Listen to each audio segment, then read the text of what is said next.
This is Social Shakespeare's first reading of Titus Andronicus. Act 1, Scene 1. Flourish.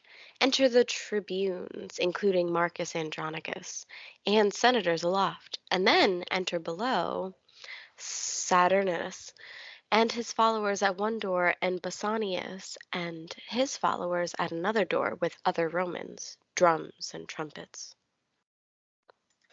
Noble patricians, patrons of my right, defend the justice of my cause with arms. And countrymen, my loving followers, plead my successive title with your swords. I am his firstborn son, that was the last that wore the imperial diadem of Rome. Then let my father's honors live in me, nor wrong mine age with this indignity.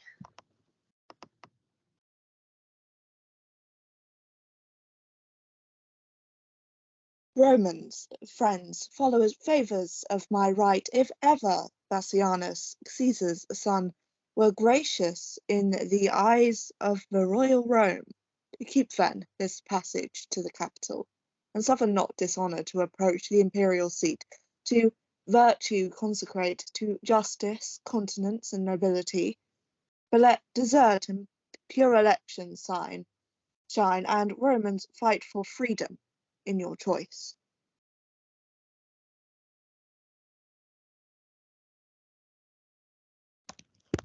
Princes that strive by factions and by friends ambitiously for rule and empery, know that the people of Rome, for whom we stand, a special party, have by common voice in election for the Roman empery chosen Andronicus, surnamed Pius, for many good and great deserts to Rome.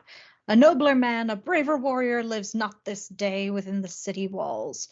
He by the Senate is excited home from weary wars against the barbarous Goths, that with his sons, a terror to our foes, hath yoked a nation strong, trained up in arms. 10 years are spent since first he undertook this cause of Rome, and chastised with arms our enemies' pride. 5 times he hath returned bleeding to Rome, bearing his valiant sons in coffins from the field. And now, at last, laden with honour's spoils, returns the good Andronicus to Rome, renowned Titus, flourishing in arms. Let us entreat, by honour of his name, whom worthily you would have now succeed, and in the Capitol and Senate's right, whom you pretend to honour and adore, that you withdraw you and abate your strength, dismiss your followers, and as suitors should, plead your deserts in peace and humbleness. How fair the tribune speaks to calm my thoughts.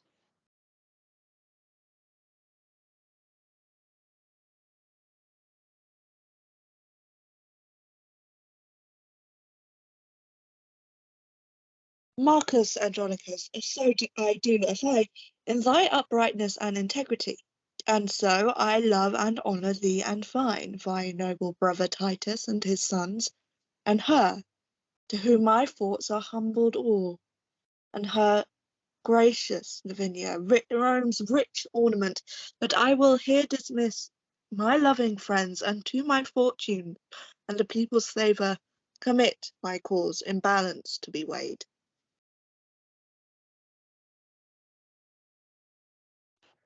Friends that have been thus forward in my right, I thank you all and here dismiss you all. And to the love and favour of my country commit myself, my person, and the cause. Rome, be as just and gracious unto me as I am confident and kind to thee. Open the gates and let me in.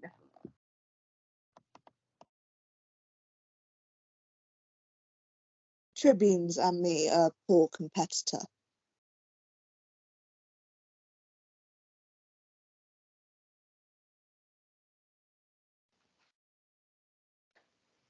Flourish. They exit to go up to the Senate House. The tribunes and senators exit from the upper stage.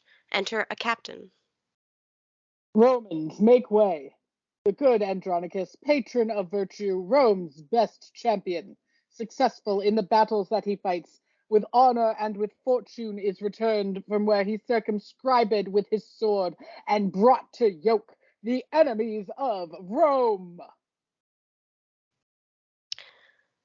sound drums and trumpets, and then enter two of Titus's sons, Lucius and Muddius, and then two men bearing a coffin covered with black, then two other sons, Martius and Quintus, then Titus Andronicus, and then Tamora, the queen of Goths, and her sons, Alarbus, Chiron, and Demetrius, with Aaron the Moor, and others, as many as can be, then set down the coffin, and Titus speaks. Hail, Rome, victorious in thy morning weeds! Lo, as the bark that hath discharged his fraught returns with precious lading to the bay from whence at first she weighed her anchorage, cometh Andronicus, bound with laurel boughs, to resalute his country with his tears, tears of true joy for his return to Rome. Thou great defender of this capital, stand gracious to the rights that we intend.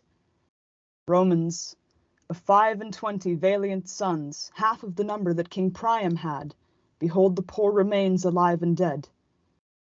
These that survive let Rome reward with love, these that I bring unto their latest home, with burial amongst their ancestors. Here Goths have given me leave to sheathe my sword. Titus, unkind and careless of thine own, why sufferest thou thy sons unburied yet to hover on the dreadful shore of Styx? Make way to lay them by their brethren. There greet in silence as the dead are wont, and sleep in peace, slain in your country's wars. O sacred receptacle of my joys, sweet cell of virtue and nobility! How many sons hast thou of mine in store that thou wilt never render to me more? Give us the proudest prisoner of the Goths, that we may hew his limbs and on a pile admonish Fratrum, sacrifice his flesh before this earthly prison of their bones, that so the shadows be not unappeased, nor we disturbed with prodigies on earth. I give him you, the noblest that survives, the eldest son of this distressed queen. Hey, Roman brethren, gracious conqueror, victorious Titus, through the tears I shed, a mother's tears in passion for her son. And if thy sons were ever dear to thee, oh, think my son to be as dear to me. Suffice it not that we are brought to Rome to beautify thy triumphs and return captive to thee and to thy Roman yoke, but must my sons be slaughtered in the streets for valiant doing in their country's cause? Oh, if to fight for king and commonweal were piety in thine is in these. Andronicus, stain not thy tomb with blood. If thou draw near the nature of the gods, draw near them, then, in being merciful. Sweet mercy is nobility's true badge. Thrice noble Titus, bear my firstborn son. Patient yourself, madam, and pardon me. These are their brethren whom your Goths beheld alive and dead, and for their brethren slain religiously they ask a sacrifice. To this your son is marked, and die he must to appease their groaning shadows that are gone. Away with him, and make a fire straight, and with our swords upon a pile of wood, let's hew his limbs till they be clean consumed. Exit Titus's son with Alarbus. Oh, cruel, irreligious piety!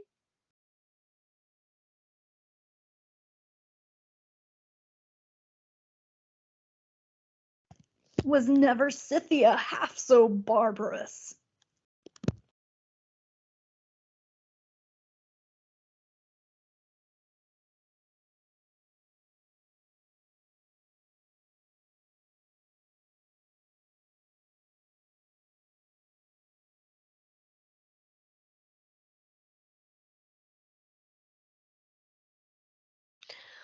Oppose not Scythia to ambitious Rome.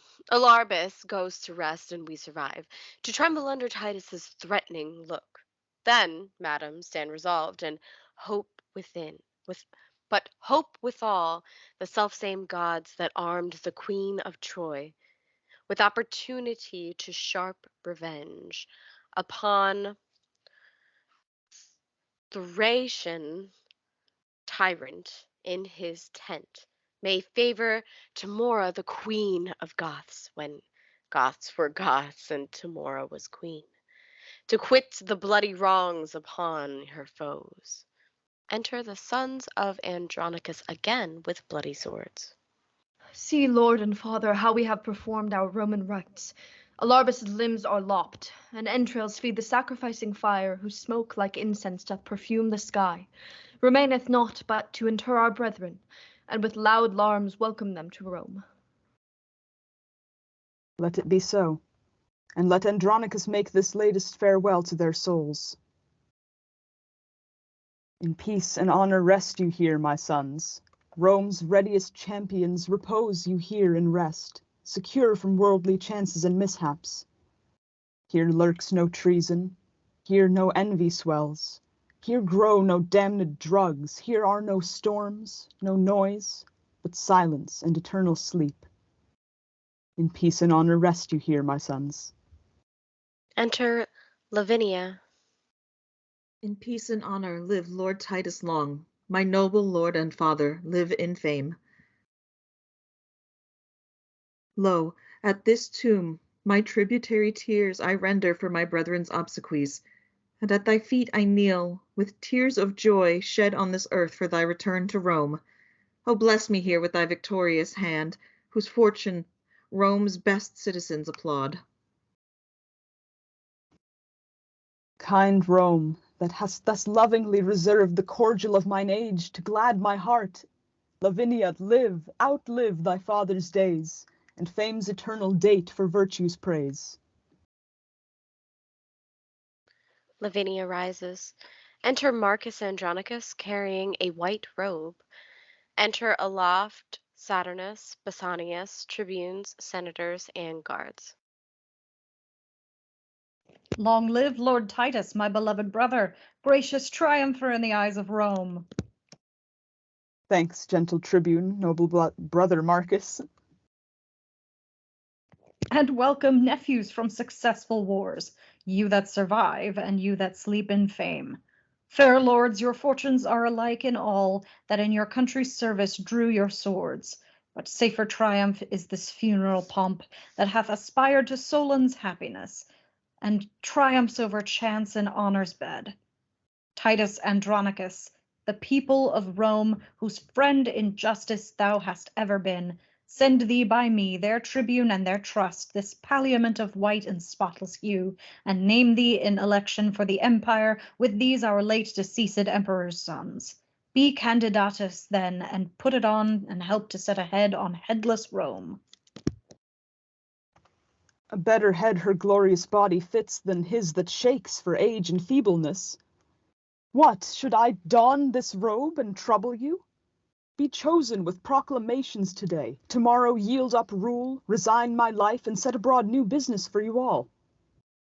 Rome, I have been thy soldier 40 years, and led my country's strength successfully, and buried 21 valiant sons, knighted in field, slain manfully in arms, in right and service of their noble country. Give me a staff of honor for mine age, but not a scepter to control the world. Upright he held it, lords, that held it last. Titus, thou shalt obtain and ask the empery. Proud and ambitious tribune, canst thou tell? Patience, Prince Saturninus. Romans, do me right. Patricians, draw your swords and sheathe them not till Saturninus be Rome's emperor. Andronicus, would thou were shipped to hell rather than rob me of the people's hearts. Proud Saturnine, interrupter of the good that noble-minded Titus means to thee. Content thee, Prince, I will restore to thee the people's hearts and wean them from themselves.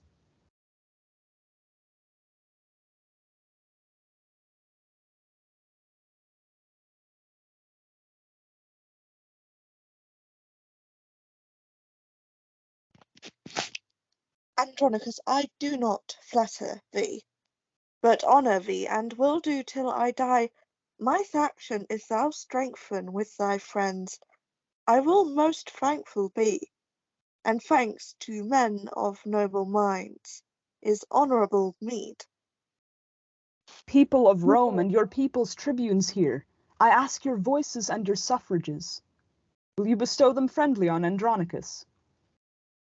To gratify the good Andronicus and gratulate his safe return to Rome, the people will accept whom he admits. Tribunes, I thank you, and this suit I make, that you create our emperor's eldest son, Lord Saturnine, whose virtues will, I hope, reflect on Rome as Titans' rays on earth and ripen justice in this commonweal. Then, if you will elect by my advice, crown him, and say, Long live our emperor!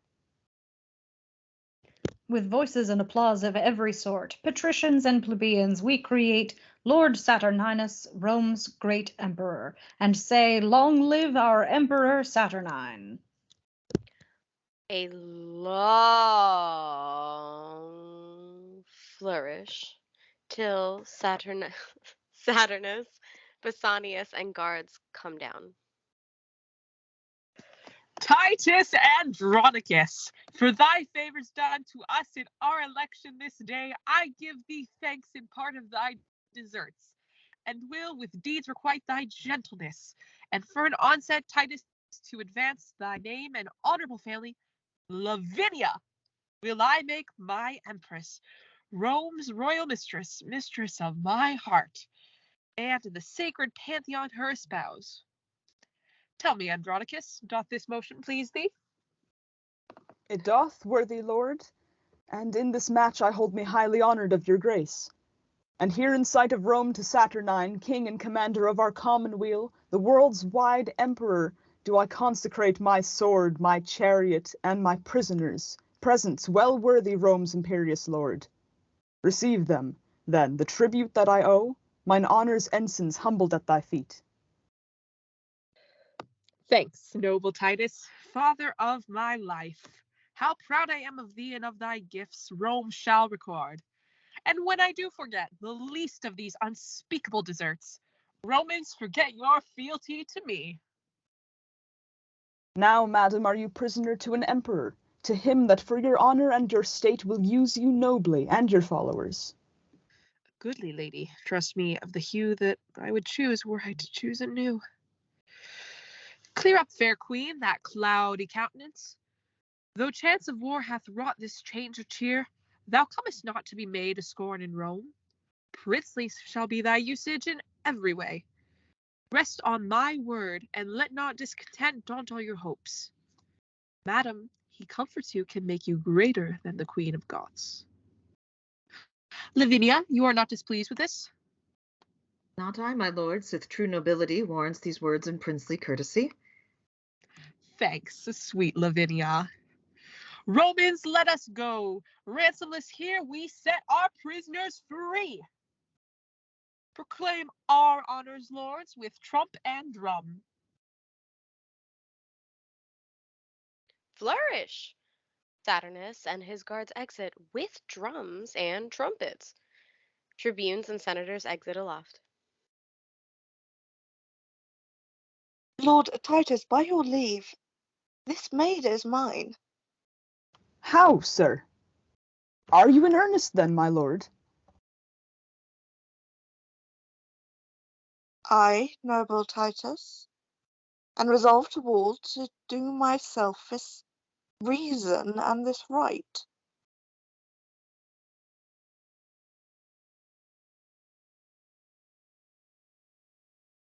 Basanius takes Lavinia by the arm. Suum cuique is our Roman justice. This prince in justice seizeth but his own. And that he will and shall if Lucius live. Traitors, avaunt! Where is the emperor's guard? Treason, my lord, Lavinia is surprised. Surprised? By whom? By him that justly may bear his betrothed from all the world away. Brothers, help convey her hence away, and with my sword I'll keep this door safe. Basanius, Lavinia, Marcus, Lucius, Quintus, and Martius exit. Follow, my lord, and I'll soon bring her back. Saturnus, Timora, Demetrius, Chiron, Aaron, and guards exit. My lord, you may not pass here.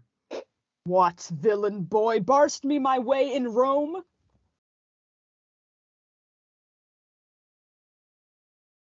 He stabs Muddius.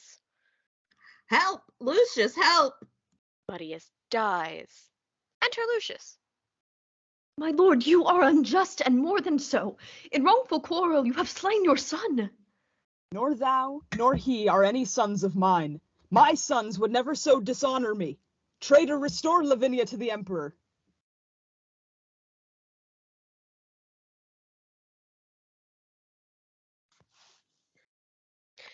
Enter aloft the Emperor Saturnus with Timora and her 2 sons and Aaron the Moor. Dead, if you will, but not to be his wife. That is another's lawful promised love. He exits. No, Titus, no, the emperor needs her not, nor her, nor thee, nor any of thy stock. I'll trust by leisure him that mocked me once, thee never, nor thy traitorous haughty sons, confederates all thus to dishonor me. Was none in Rome to make a sale but Saturnine? Full well, Andronicus, agree these deeds with that proud brag of thine, that saidst I begged the empire at thy hands. Oh, monstrous, what reproachful words are these? But go thy ways. Go give that changing piece to him that flourished for her with his sword. A valiant son-in-law thou shalt enjoy, one fit to bandy with thy lawless sons, to ruffle in the commonwealth of Rome.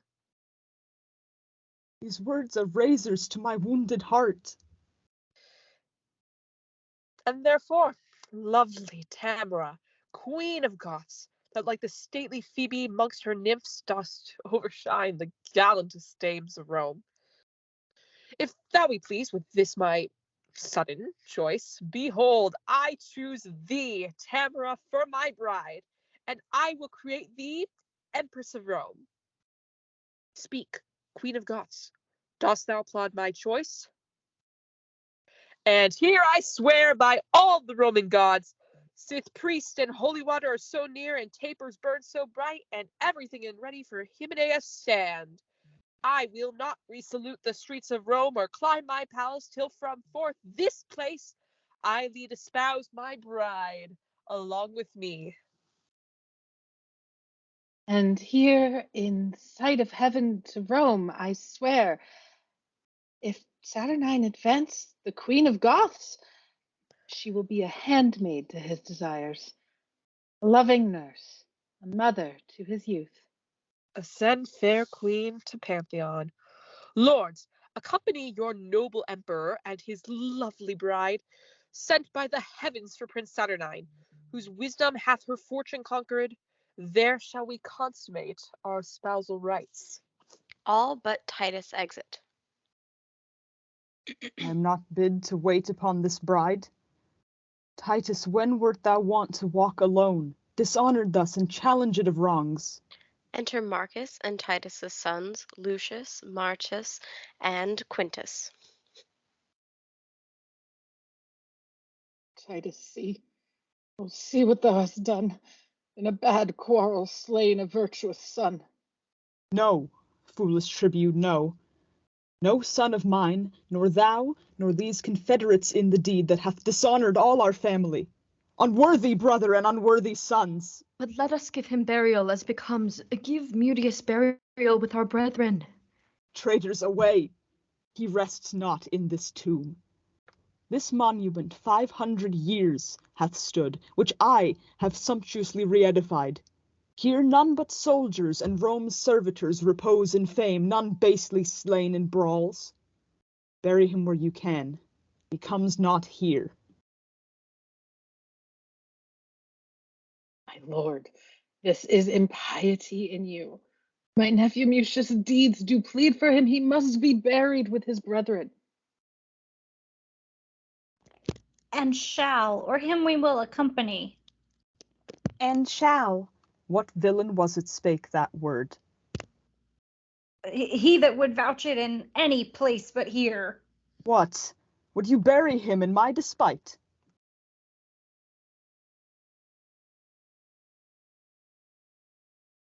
No, noble Titus, but entreat of thee to pardon Mutius and to bury him. Marcus, even thou hast struck upon my crest, and with these boys mine honour thou hast wounded. My foes, I do repute you every one. So trouble me no more, but get you gone. He is not with himself. Let us withdraw. Not I, till Mutius's bones be buried. The brother Marcus and the sons Lucius, Marcius, and Quintus kneel. Brother, for in that name nature doth plead. Father, and in that name doth nature speak. Speak thou no more, if all the rest will speed. Renowned Titus, more than half my soul. Dear father, soul and substance of us all, Suffer thy brother Marcus to inter his noble nephew here in virtue's nest, that died in honour and in Lavinia's cause. Thou art of Rome, and be not barbarous. The Greeks upon advice did bury Ajax that slew himself, and wise Laertes' son did graciously plead for his funerals. Let not young Mutius then, that was thy joy, be barred his entrance here. Rise, Marcus, rise. The They rise. The dismalest day is this that e'er I saw, to be dishonoured by my sons in Rome. Well, bury him, and bury me the next. They put Mutius in the tomb. there lie thy bones, sweet Mutius, with thy friends, till we with trophies do adorn thy tomb. They all, except Titus, kneel and say, No man shed tears for noble Mutius. He lives in fame that dies in virtue's cause. all but Marcus and Titus exit.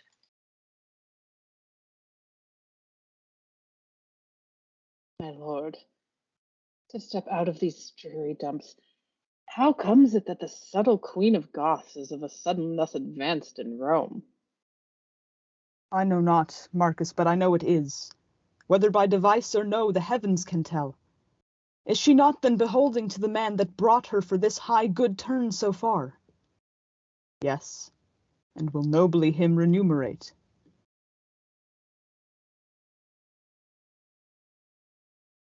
Flourish.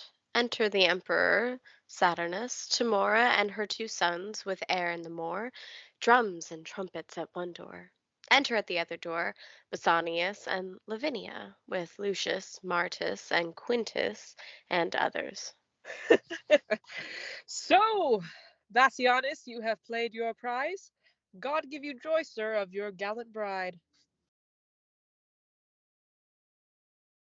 And you of yours, my lord, I say no more, nor wish no less, and so I take my leave. Traitor, if Rome have law or we have power, thou and thy faction shall repent this rape. Rape, call you it, my lord, to seize mine own, my true betrothed love, and now my wife? But let the laws of Rome determine all. Meanwhile I am possessed of that is mine.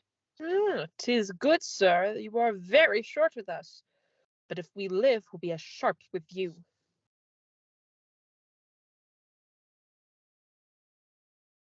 My lord, what I have done, as best I may, answer I must and shall do with my life. Only thus much I give your grace to know, by all the duties that I owe to Rome, this noble gentleman, Lord Titus here, is in opinion and in honour wronged, but in the rescue of Lavinia with his own hand did slay his youngest son, in zeal to you. Entirely moved to wrath to be controlled in that he frankly gave, receive him then to favour Saturnine, that hath expressed himself in all his deeds, a father and a friend to thee and Rome. Prince Bassianus, leave to plead my deeds. 'Tis thou and those that have dishonoured me. Rome and the righteous heavens be my judge, how I have loved and honoured Saturnine.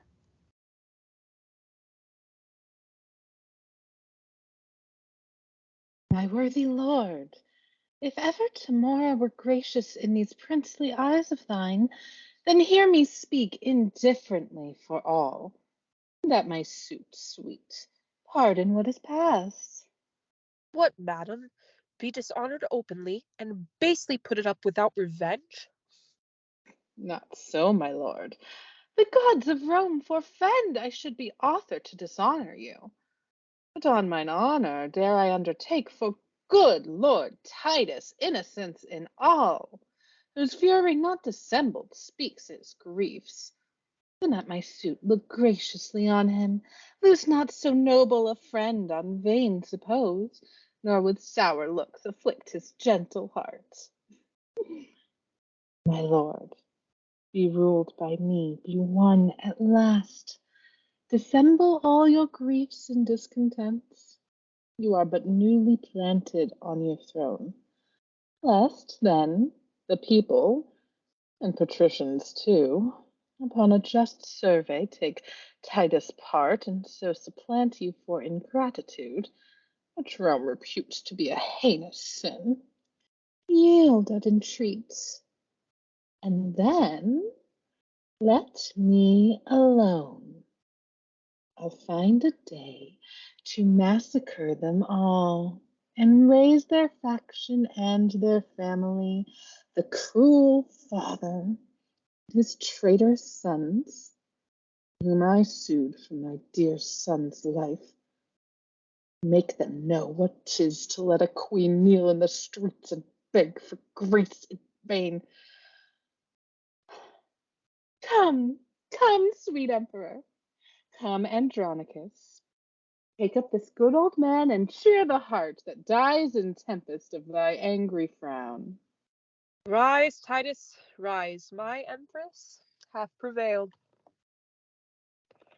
I thank your majesty, and her, my lord.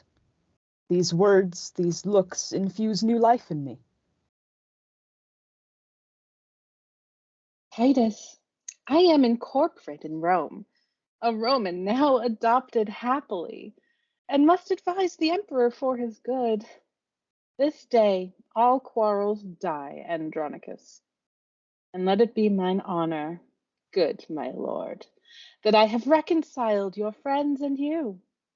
For you, Prince Bassianus, I have passed my word and promised to the emperor that you will be more mild and tractable. And fear not, lords.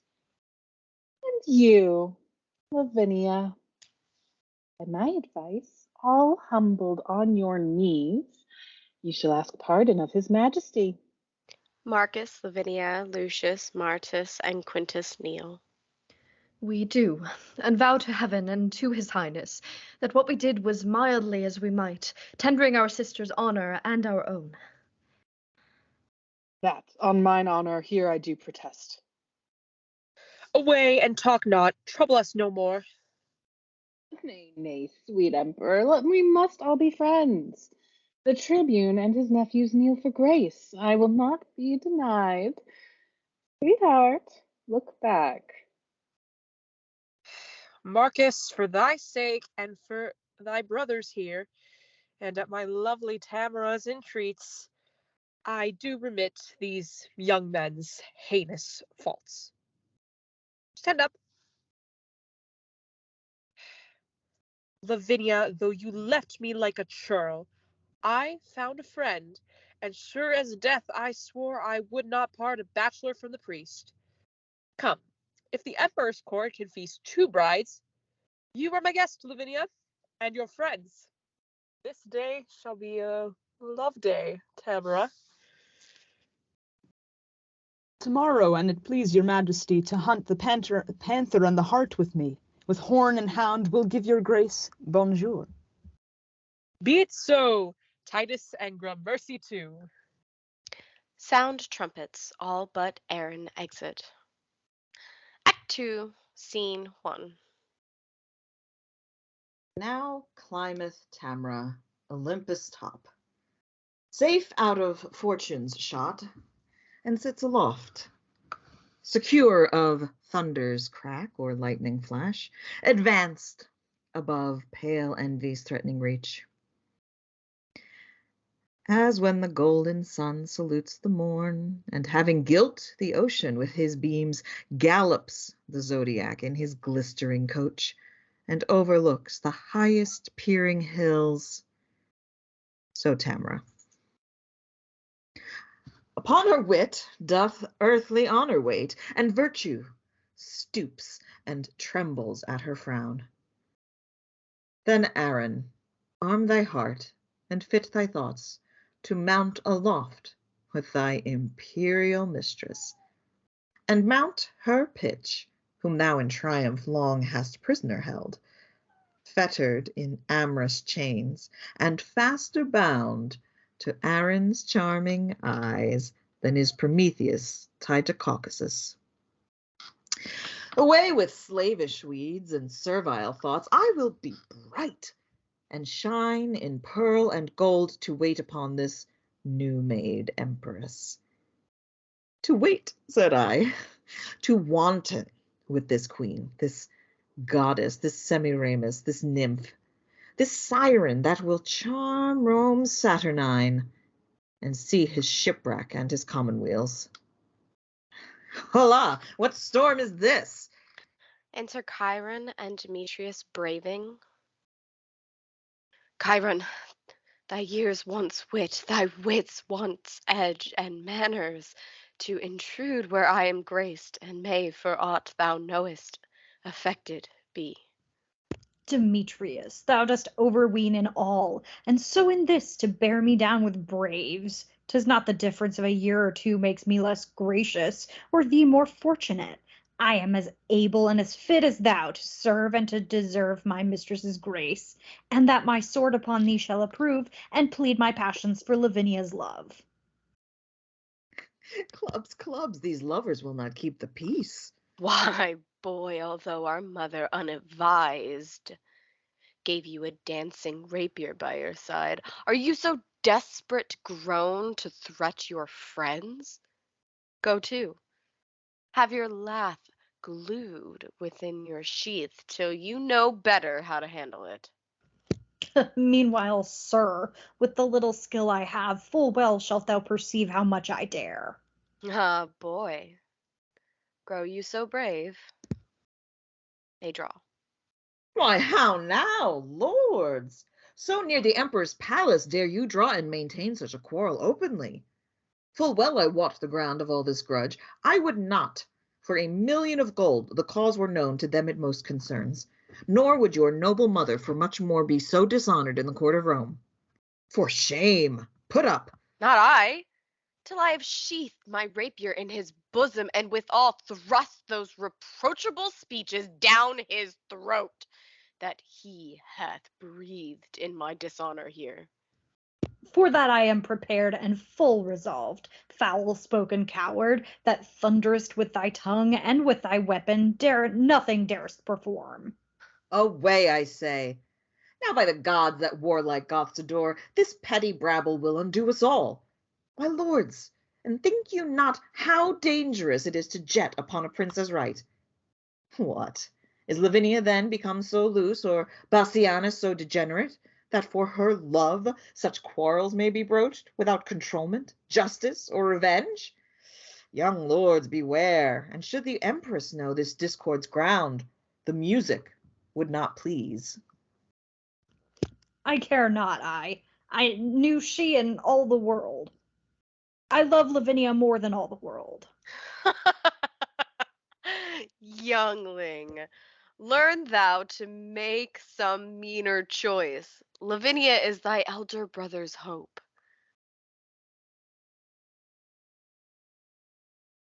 Why, are you mad?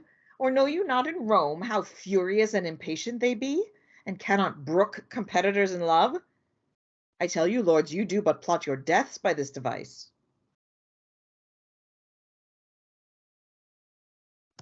Aaron, 1,000 deaths would I propose to achieve her whom I love. To achieve her how? Why makest thou it so strange? She is a woman, therefore may be wooed. She is a woman, therefore may be won. She is Lavinia, therefore must be loved. What man more water glideth by the mill Then wot's the miller of, and easy it is, and a cut loaf to steal a shiv, we know, though Bassianus be the emperor's brother, better than he have worn Vulcan's badge. Aye, and as good as Saturninus may.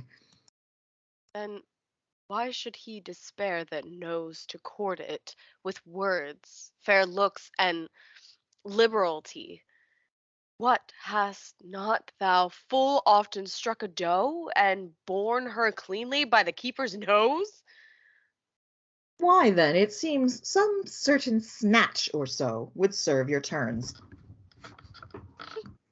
Aye, so the turn were served. Aaron, thou hast hit it.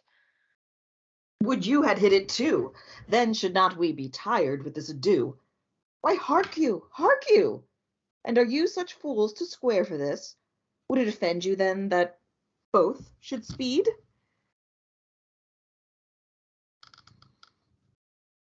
Faith, not me. Nor me, so I were one. For shame! Be friends, and join for that you jar. 'Tis policy and stratagem must do that you effect, and so must you resolve that what you cannot as you would achieve, you must perforce accomplish as you may. Take this of me. Lucrece was not more chaste than this Lavinia, Bassanio's love. Speedier course than lingering languishment must we pursue, and I have found the path. My lords, a solemn hunting is in hand. There will the lovely Roman ladies troop. The forest walks are wide and spacious, and many unfrequented plots there are, fitted by kind for rape and villainy. Single you thither then this dainty doe, and strike her home by force, if not by words. This way, or not at all, stand you in hope. Come, come, our empress with her sacred wit to villainy and vengeance consecrate, will we acquaint with all what we intend. And she shall file our engines with advice that will not suffer you to square yourselves, but to your wishes' height advance you both. The emperor's court is like the house of fame, the palace full of tongues, of eyes and ears. The woods are ruthless, dreadful, deaf and dull. There speak and strike, brave boys, and take your turns. There serve your lust, shadowed from heaven's eye, and revel in Lavinia's treasury.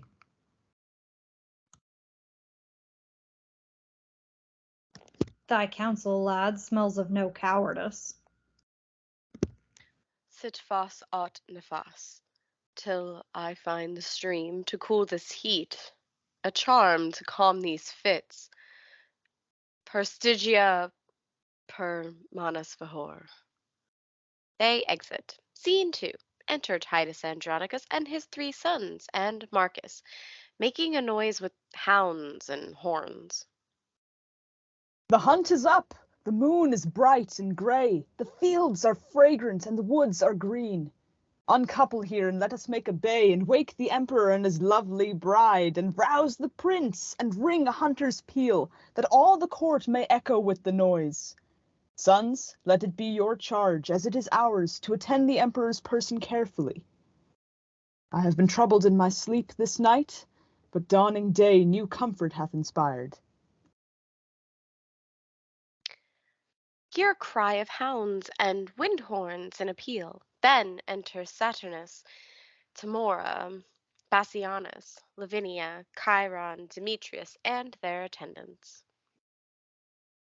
Many good morrows to your majesty, madam, to you as many and as good. I promise it your grace a hunter's peal. And you have rung it lustily, my lord. Somewhat too early for new married ladies.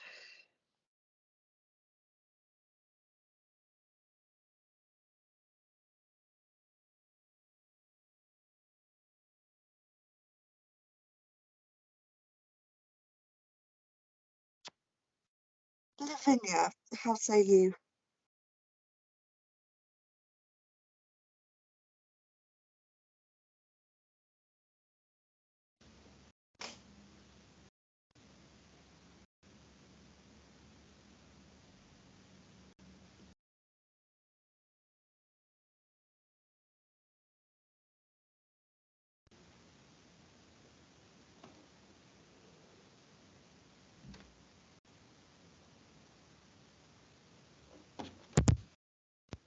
I say no. I have been brought awake 2 hours and more. Come on then. Horse and chariots let us have, and to our sport. Madam, now shall you see our Roman hunting. I have dogs, my lord, would rouse the proudest panther in the chase and climb the highest promontory top. And I have horse will follow where the game makes way and runs like swallows o'er the plain.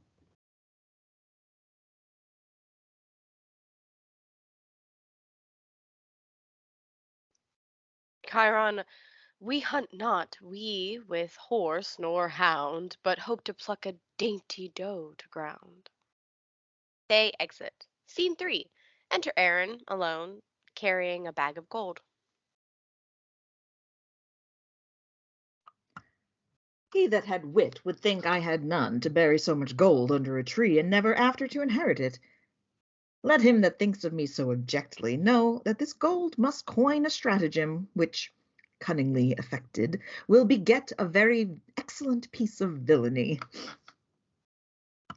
And so repose, sweet gold, for their unrest, that have their alms out of the empress' chest. Enter Tamora alone to Aaron the Moor. My lovely Aaron, wherefore look'st thou sad? And everything doth make a gleeful boast. The birds chant melody on every bush. The snake lies rolled in the cheerful sun. The green leaves quiver with the cooling wind and make a checkered shadow on the ground. Under their sweet shade, Aaron, let us sit. And whilst the babbling echo mocks the hounds, replying shrilly to the well-tuned horns, as if a double hunt were heard at once, let us sit down and mark their yellowing noise. And after conflict such as was supposed the wandering prince and Dido once enjoyed, then with a happy storm they were surprised, and curtained with a counsel-keeping cave, we may, wreathed in each other's arms, our pastimes done, possess a golden slumber, whilst hounds and horns and sweet melodious birds be unto us as is a nurse's song of lullaby to bring her babe sleep. Madam, though Venus govern your desires, Saturn is dominator over mine. What signifies my deadly standing eye, my silence, and my cloudy melancholy? My fleece of woolly hair that now uncurls, even as an adder when she doth unroll to do some fatal execution? No, madam, these are no venereal signs. Vengeance is my heart, death in my hand, blood and revenge are hammering in my head. Hark, Tamra, the empress of my soul, which never hopes more heaven than rests in thee, this is the day of doom for Bassianus. His Philomel must lose her tongue today. Thy sons make pillage of her chastity, and wash their hands in Bassianus's blood. See thou this letter. Take it up, I pray thee, and give the king this fatal plotted scroll. Now question me no more. We are espied. Here comes a parcel of our hopeful booty, which dreads not yet their lives' destruction. Enter Bassianus and Lavinia. Oh, my sweet Moor, sweeter to me than life. No more, great empress. Bassianus comes. Be cross with him, and I'll go fetch thy sons to back thy quarrels, whatsoe'er they be. He exits.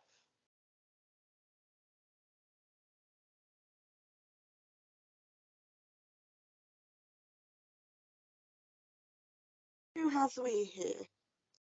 Rome's royal empress, unfurnished of the vulgar seeming. True. Or is it Diane, inhabited like her? Who hath abandoned her holy groves to see the general hunting in the forest? Fussy controller of my private steps, had I the power that some say Diane had, thy temples should be planted presently with horns, as was Actaeon's. and the hand should thrive upon thy new transformed limbs, unmannerly intruder as thou art. Under your patience, gentle Empress, 'tis thought you have a goodly gift in horning, and to be doubted that your moor and you are singled forth to try experiments. Jove shield your husband from his hounds today. 'Tis pity they should take him for a stag.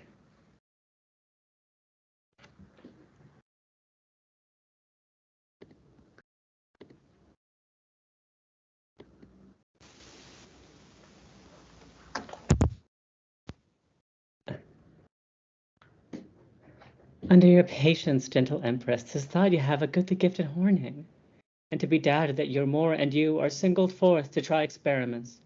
Jove shield your husband from his hounds today. 'Tis pity they should take him for a stag.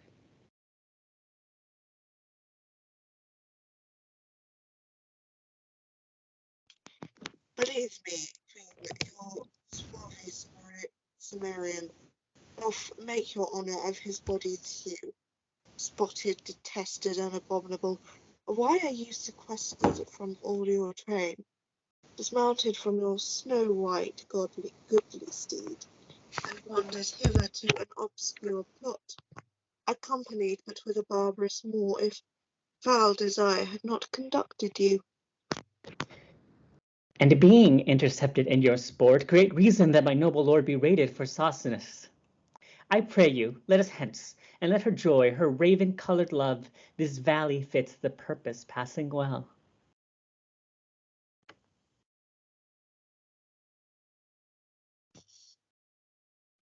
The king, my brother, shall have notice of this. Aye, for these slips have made him noted long. Good king, to be so mightily abused. Why, I have patience to endure all this. Enter Chiron and Demetrius. How now, dear sovereign and our gracious mother? Why doth your highness look so pale and wan? Have I not reason, think you, to look pale? These two have ticed me hither to this place. A barren, detested vale you see it is, the trees, though summer, yet forlorn and lean, overcome with moss and baleful mistletoe. Here never shines the sun, here nothing breeds, unless the nightly owl or fatal raven. And when they showed me this abhorred pit, they told me, here at dead time of the night, 1,000 fiends, 1,000 hissing snakes, 10,000 swelling toads, as many urchins, would make fear such fearful and confused cries, as any mortal body hearing it should fall mad, or else die suddenly. No sooner had they told this hellish tale, but straight they told me they would bind me here, unto the body of a dismal yew, and leave me to this miserable death. And then they called me foul adulteress, lascivious Goth, and all the bitterest terms that ever ear did hear to such effect. And had you not by wondrous fortune come, this vengeance on me had they executed. Revenge it, as you love your mother's life, or be ye not henceforth called my children.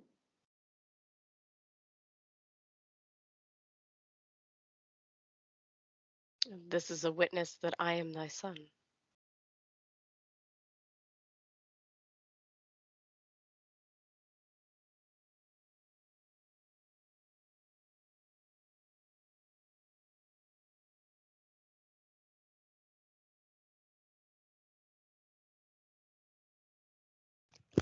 And this for me struck home to show my strength.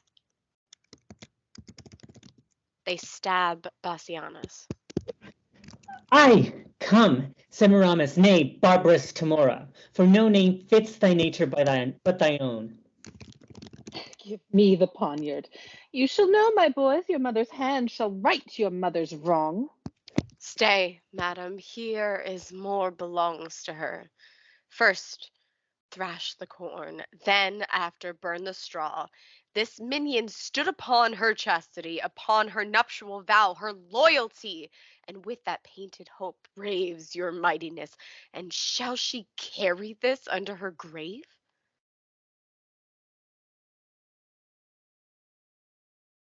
And if she do, I would I were an eunuch. Drag hence her husband to some secret hole and make his dead trunk pillow to our lust. But when you have the honey you desire, let not this wasp outlive us both to sting. I warrant you, madam, we will make that sure. Come, mistress, now perforce we will enjoy that nice preserved honesty of yours. Oh, Tamora, thou bearest a woman's face. I will not hear her speak. Away with her. Sweet lords, entreat hear me but a word.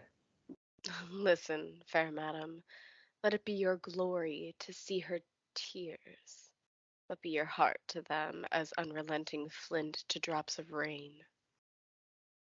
When did the tiger's young ones teach the dam? Oh, do not learn her wrath, she taught it thee. The milk thou suck'st from her did turn to marble. Even at thy teat thou hadst thy tyranny, to every mother breeds not sons alike. Do thou entreat her show a woman's pity? What, wouldst thou have me prove myself a bastard? 'Tis true, the raven doth not hatch a lark. Yet I have heard, oh, could I find it now, the lion moved with pity did endure to have his princely paws pared away all away. Some say that ravens foster forlorn children, the whilst their own birds famished in their nests.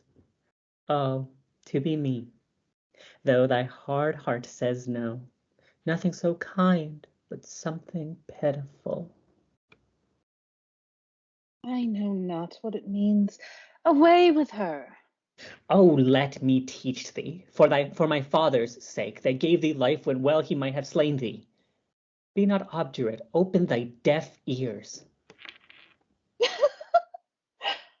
Hadst thou, in person, ne'er offended me, even for his sake, am I pitiless.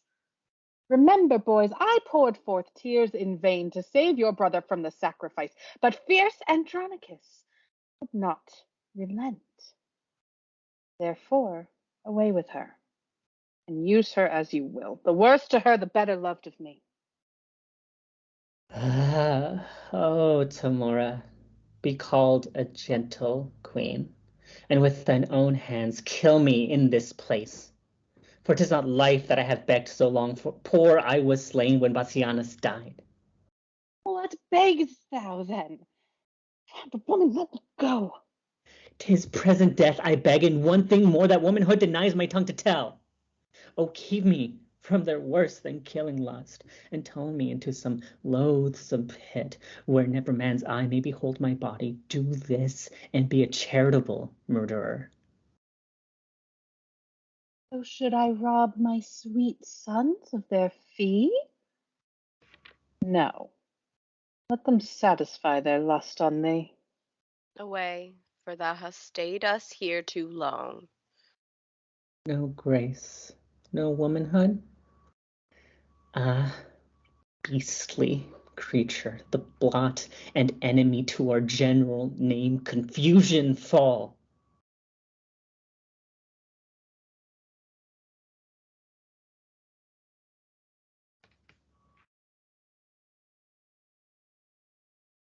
Nay then, I'll stop your mouth. Bring thou her husband. This is the hole where Aaron bid us hide him. They put Bassianus's body in the pit and exit, carrying off Lavinia. Farewell, my sons. See that you make her sure. I let my heart know merry cheer indeed, till all the Andronici be made away. Now will I hence to seek my lovely Moor, and let my spleenful sons this troll deflower. She exits. Enter Aaron with two of Titus's sons, Quintus and Marcius. Come on, my lords, the better foot before. Straight will I bring you to the loathsome pit where I espied the panther fast asleep.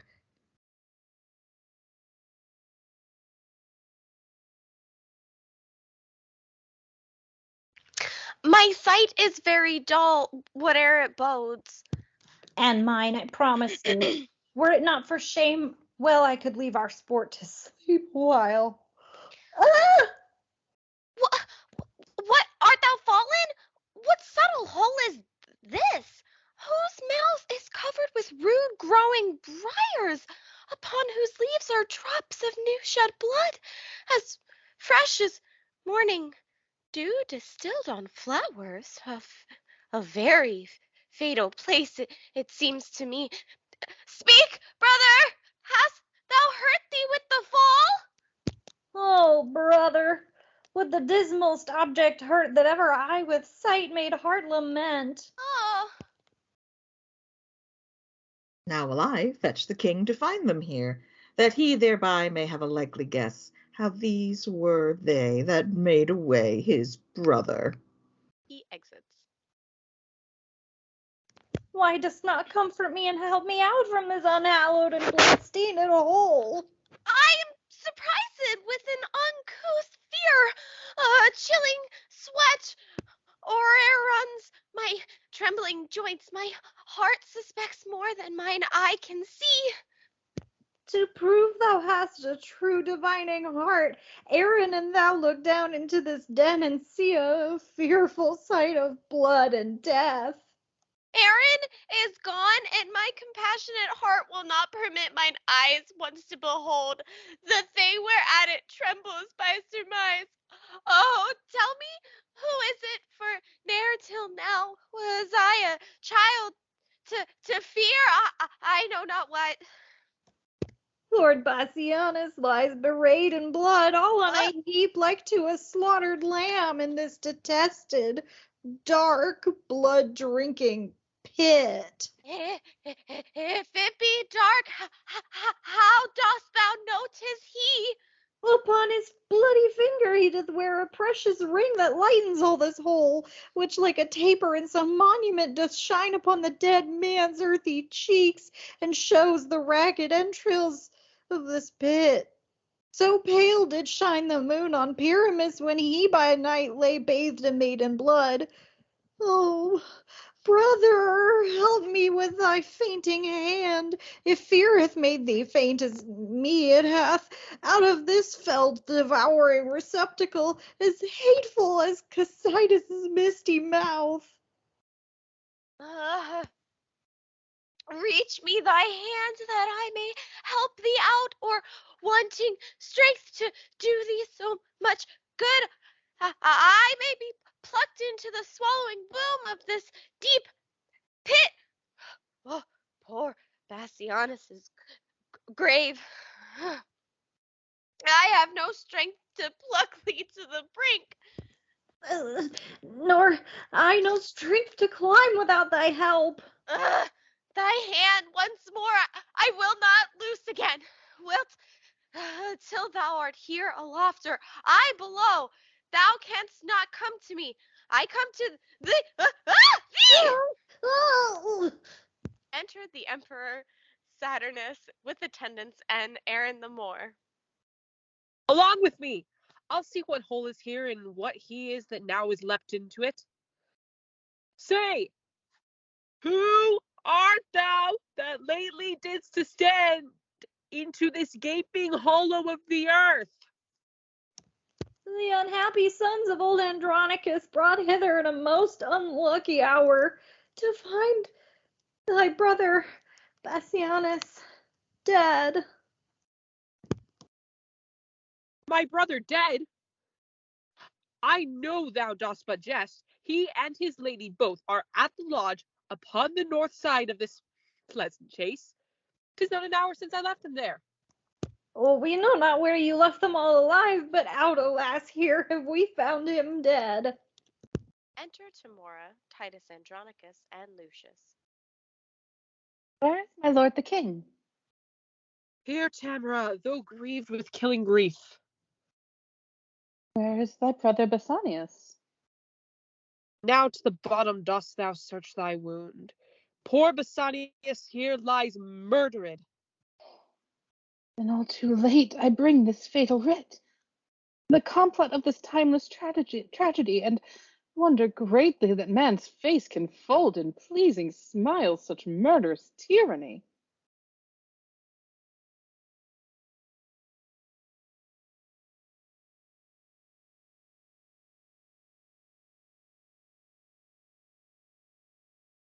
And if we miss to meet him handsomely, sweet huntsman, Basanius, 'tis we mean, do thou so much as dig the grave for him. Thou knowest our meeting. Look for thy reward among the nettles at the elder tree, which overshades the mouth of that same pit where we decreed to bury Bassianus. Do this and purchase us thy lasting friends. Oh, Tamara, was ever heard the like? This is the pit, and this the elder tree.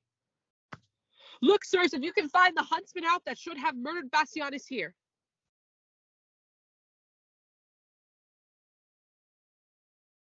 Oh, my gracious lord, here is the bag of gold.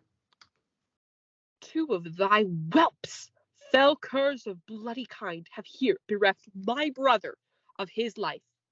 Sirs, drag them from the pit unto the prison. There let them bide until we have devised some never heard of torturing pain for them. What, are they in this pit? Oh, wondrous thing! How easily murder is discovered.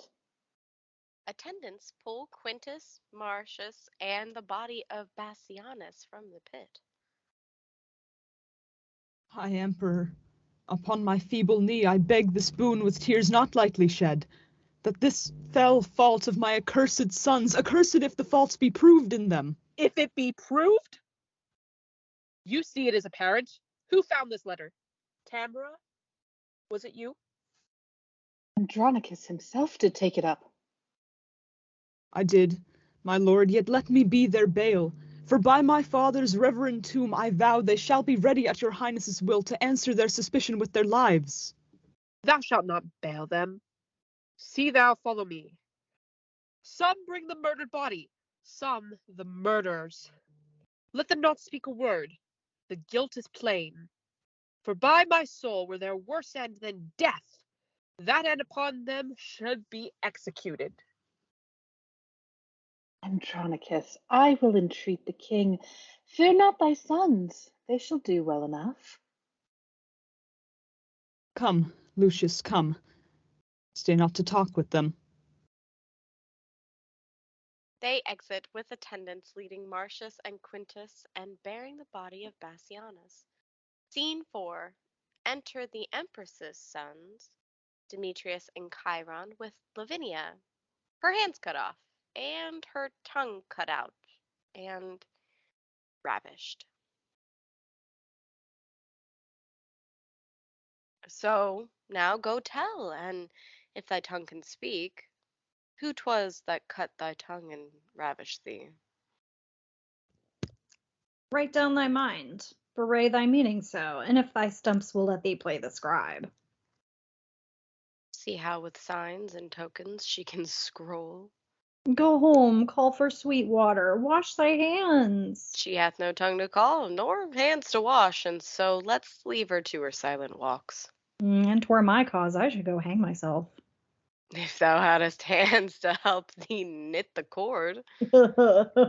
Chiron and Demetrius exit. Enter Marcus from hunting. Who is this?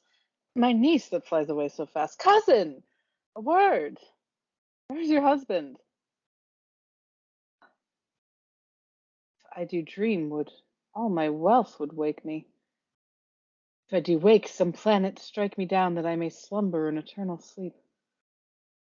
Speak, gentle niece. What stern, ungentle hands hath lopped and hewed, made thy body bare of her 2 branches, these sweet ornaments, whose circling shadows kings have sought to sleep in, might not gain so great a happiness as half thy love. Why dost not speak to me? Alas! A crimson river, warm blood, like to a bubbling fountain stirred with winds, doth rise and fall between thy rosed lips, coming and going with the honey breath.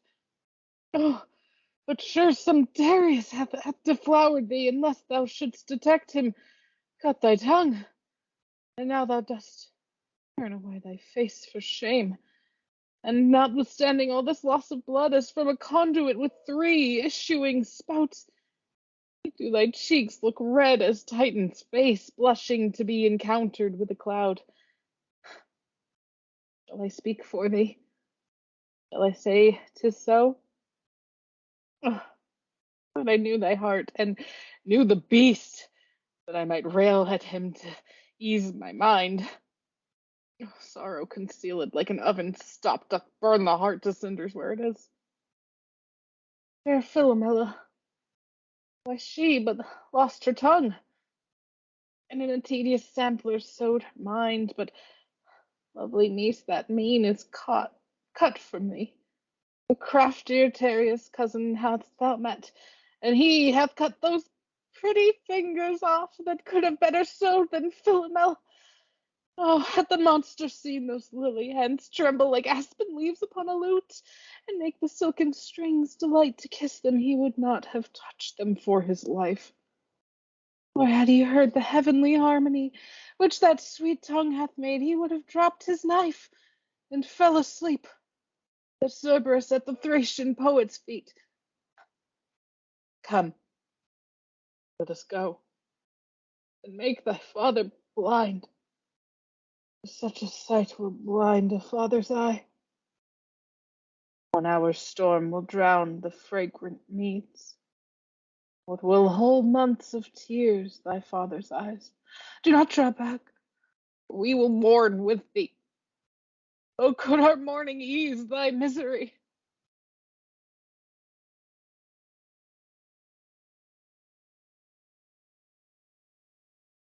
They exit. Act 3, Scene 1.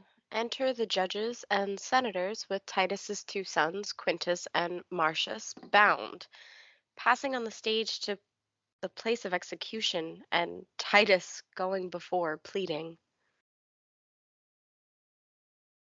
Hear me, grave fathers, noble tribunes, stay. For pity of mine age, whose youth was spent in dangerous wars, whilst you securely slept. For all my blood in Rome's great quarrel shed, for all the frosty nights that I have watched, and for these bitter tears which now you see filling the aged wrinkles in my cheeks, be pitiful to my condemned sons, whose souls is not corrupted as 'tis thought. For 22 sons I never wept, because they died in honor's lofty bed.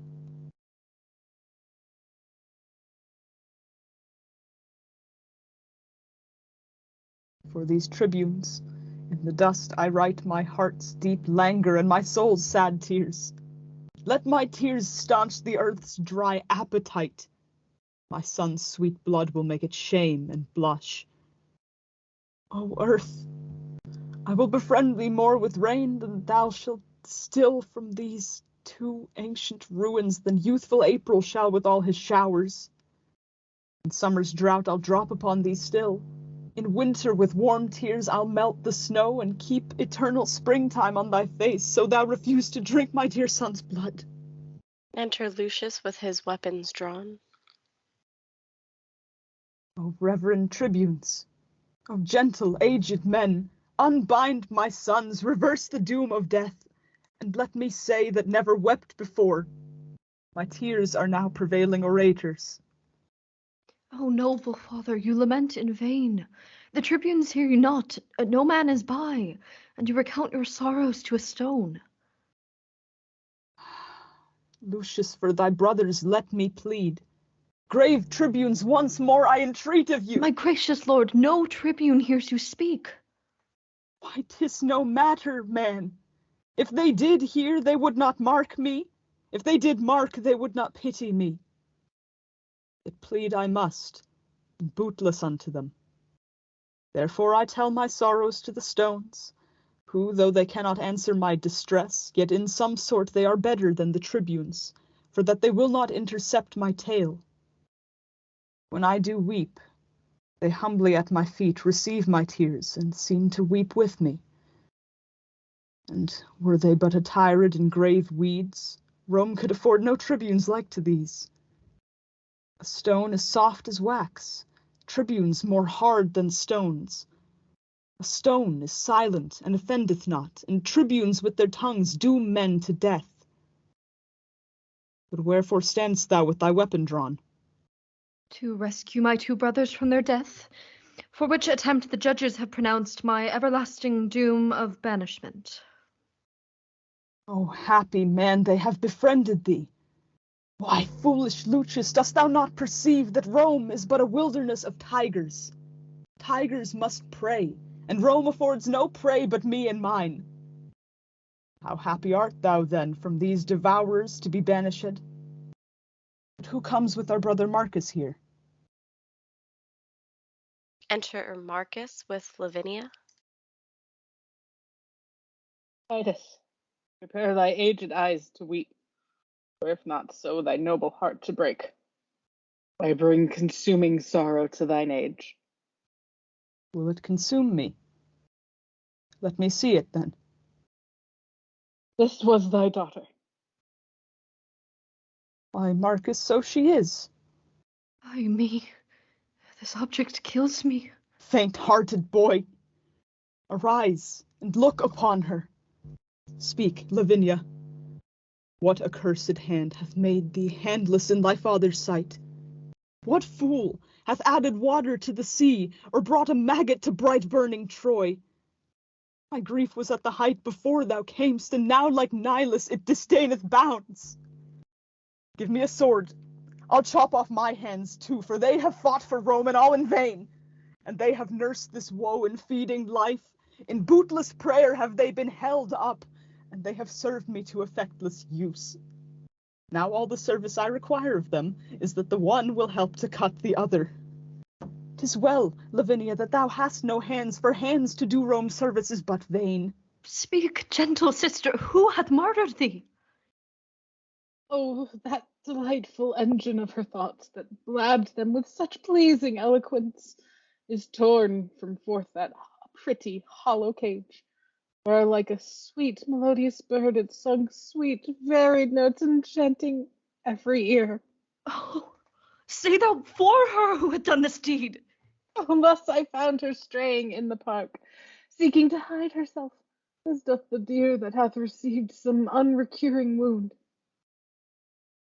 It was my dear, and he that wounded her hath hurt me more than had he killed me dead.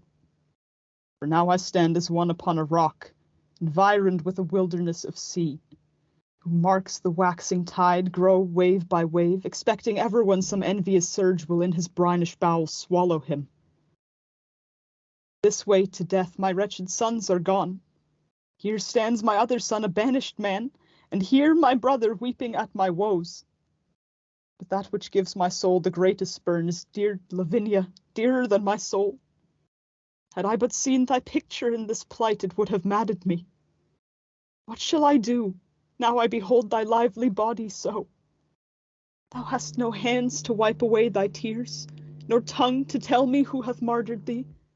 Thy husband he is dead, and for his death thy brothers are condemned, and dead by this. Look, Marcus, ah, son Lucius, look on her. I did name her brothers, then fresh tears stood upon her cheeks, as doth the honeydew upon a gathered lily, almost withered. Perchance she weeps because they killed her husband, perchance because she knows them innocent. If they did kill thy husband, then be joyful, because the law hath ta'en revenge on them. No, no, they would not do so foul a deed. Witness the sorrow that their sister makes. Gentle Lavinia, let me kiss thy lips, or make some sign how I may do thee ease. Shall thy good uncle, and thy brother Lucius, and thou and I sit round about some fountain, looking all downwards to behold our cheeks, how they are stained like meadows, yet not dry with miry slime left on them by a flood? And in the fountain shall we gaze so long till the fresh taste be taken from that clearness, and made a brine pit with our bitter tears?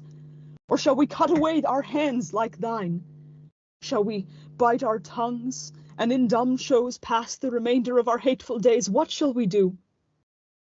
Let us that have our tongues plot some device of further misery to make us wondered at in time to come. Sweet father, cease your tears, for at your grief see how my wretched sister sobs and weeps. Patience, dear niece. Good Titus, dry thine eyes. Marcus, Marcus, brother, well I wot thy napkin cannot drink a tear of mine, for thou, poor man, hast drowned it with thine own. Oh, my Lavinia, I will wipe thy cheeks. Marcus, mark, I understand her signs. Had she a tongue to speak, now would she say that to her brother which I said to thee. His napkin with his two tears all bewet can do no service on her sorrowful cheeks. What a sympathy of woe is this, as far from help as limbo is from bliss. Enter Aaron the Moor alone. Titus Andronicus, my lord the emperor sends thee this word, that if thou love thy sons, let Marcus, Lucius, or thyself, old Titus, or any one of you, chop off your hand and send it to the king. He for the same will send thee hither both thy sons alive, and that shall be the ransom for their fault.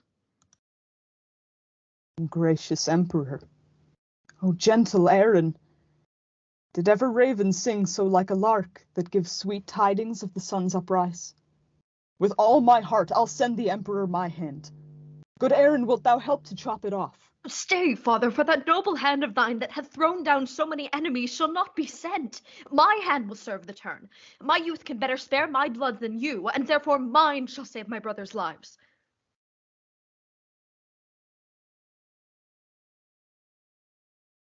Which of your hands hath not defended Rome, and reared aloft the bloody battle-axe, writing destruction on the enemy's castle? Oh, none of both but are of high desert. My hand hath been but idle. Let it serve to ransom my two nephews from their death, then have I kept it to a worthy end. Nay, come, agree whose hand shall go along, for fear they die before their pardon come. My hand shall go. By heaven, it shall not go. Sirs, strive no more. Such withered herbs as these are meet for plucking up, and therefore mine. Sweet father, if I shall be thought thy son, let me redeem my brothers both from death. And for our father's sake and mother's care, now let me show a brother's love to thee. Agree between you. I will spare my hand.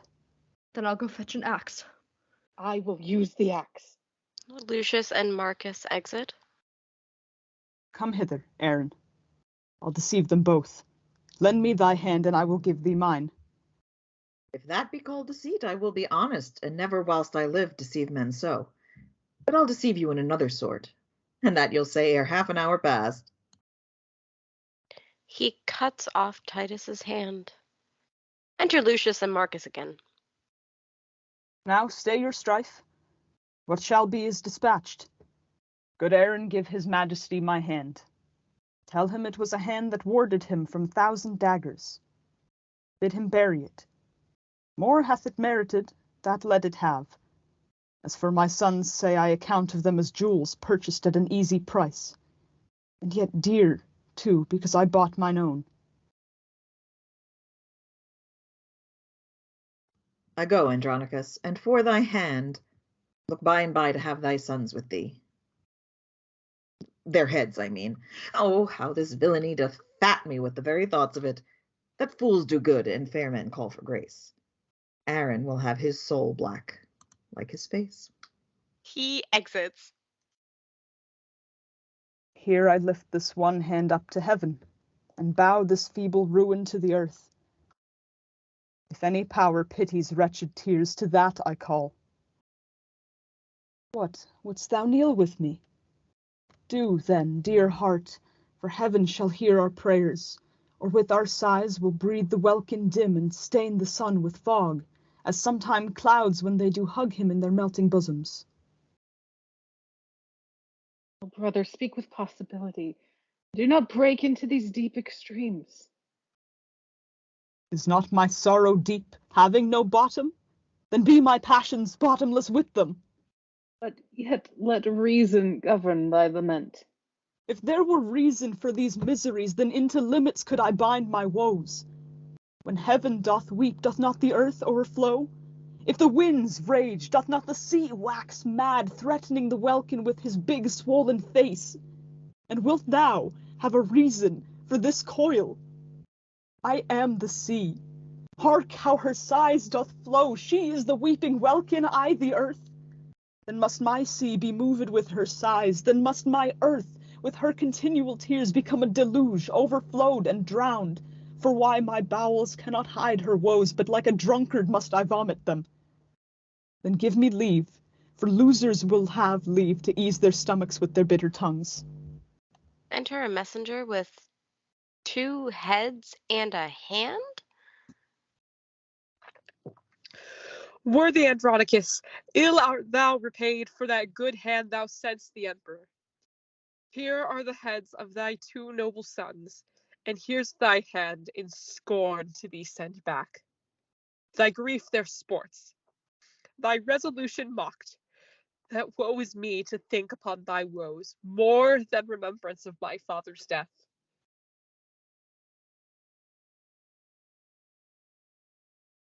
He exits. Now let hot Etna cool in Sicily and be my heart an ever-burning hell. These miseries are more than may be borne. To weep with them that weep doth ease some deal, but sorrow flouted at is double death.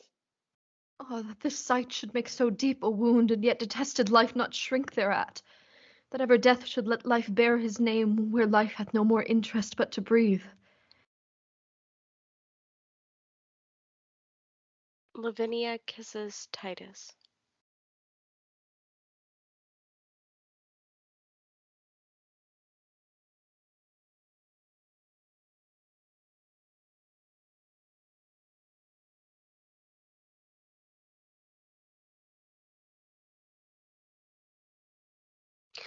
Alas, poor heart, that kiss is comfortless as frozen water to a starved snake.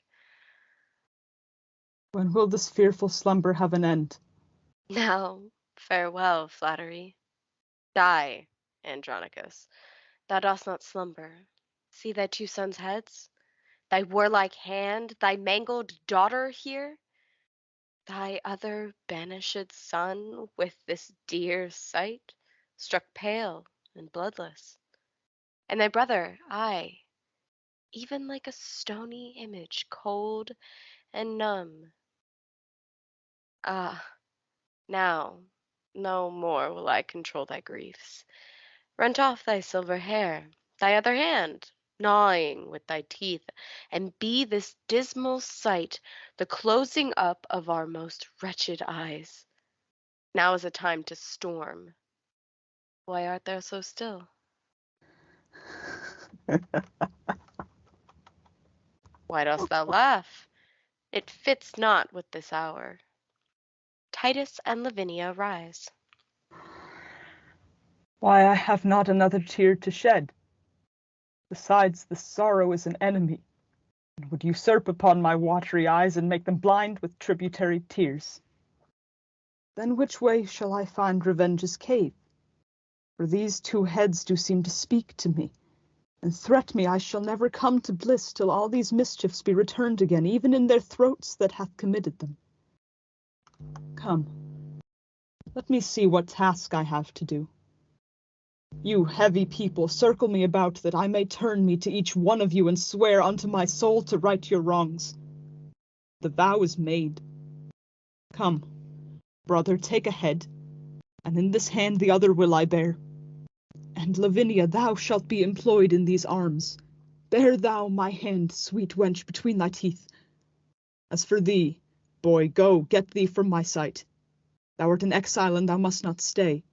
Hie to the Goths and raise an army there. And if you love me, as I think you do, let's kiss and part, for we have much to do. All but Lucius exit. Farewell, Andronicus, my noble father, the woefulest man that ever lived in Rome. Farewell, proud Rome, till Lucius come again. He loves his pledges dearer than his life. Farewell, Lavinia, my noble sister. Oh, would thou wert as thou tofore hast been. But now nor Lucius nor Lavinia lives but in oblivion and hateful griefs. If Lucius live, he will requite your wrongs, and make proud Saturnine and his empress beg at the gates like Tarquin and his queen. Now will I to the Goths, and raise a power to be revenged on Rome and Saturnine.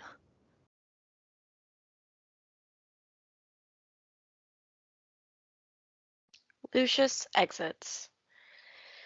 And that is intermission.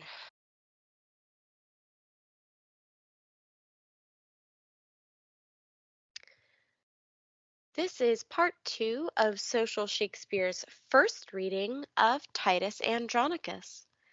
Act 3, Scene 2. A banquet. Enter Titus Andronicus, Marcus, Lavinia, and the boy, young Lucius with servants. So. Now sit, and look you eat no more than will preserve just so much strength in us as will revenge these bitter woes of ours. Marcus, unknit that sorrow-wreathed knot. Thy niece and I, poor creatures, want our hands, and cannot passionate our tenfold grief with folded arms. This poor right hand of mine is left to tyrannize upon my breast, who, when all my heart, all mad with misery, beats in this hollow prison of my flesh, then thus I thump it down. Thou map of woe, that dost talk in signs, when thy poor heart beats with outrageous beating, thou canst not strike it thus to make it still. Wound it with sighing, girl, kill it with groans, or get some little knife between thy teeth, and thus against thy heart make thou a hole, that all the tears that thy poor eyes let fall may run into that sink, and soaking in, drown the lamenting fool in sea-salt tears. My brother, fie, teach her not thus to lay such violent hands upon her tender life. How now? Hast sorrow made thee dote already? Why, Marcus, no man should me mad but I. What violent hands can she lay upon her life? Wherefore dost thou urge the name of hands, to bid Aeneas tell the tale twice over, how Troy was burnt and he made miserable? Handle not the theme to talk of hands, lest we remember still that we have none. Fie, how frantically I square my talk, as if we should forget we had no hands if Marcus did not name the word of hands. Come, let's fall to, and, gentle girl, eat this. Here is no drink. Hark, Marcus, what she says. I can interpret all her martyred signs. She says she drinks no other drink but tears, brewed with her sorrow mashed upon her cheeks. Speechless complainer, I will learn thy thought. In thy dumb action will I be as perfect as begging hermits in their holy prayers. Thou shalt not sigh, nor hold thy stumps to heaven, nor wink, nor nod, nor kneel, nor make a sign, but I of these will wrest an alphabet, and by still practice learn to know thy meaning. Good grandsire, leave these bitter deep laments. Make my Aunt merry with some pleasing tale. Alas, the tender boy in passion moved doth weep to see his grandsire's heaviness. Peace, tender sapling. Thou art made of tears, and tears will quickly melt thy life away.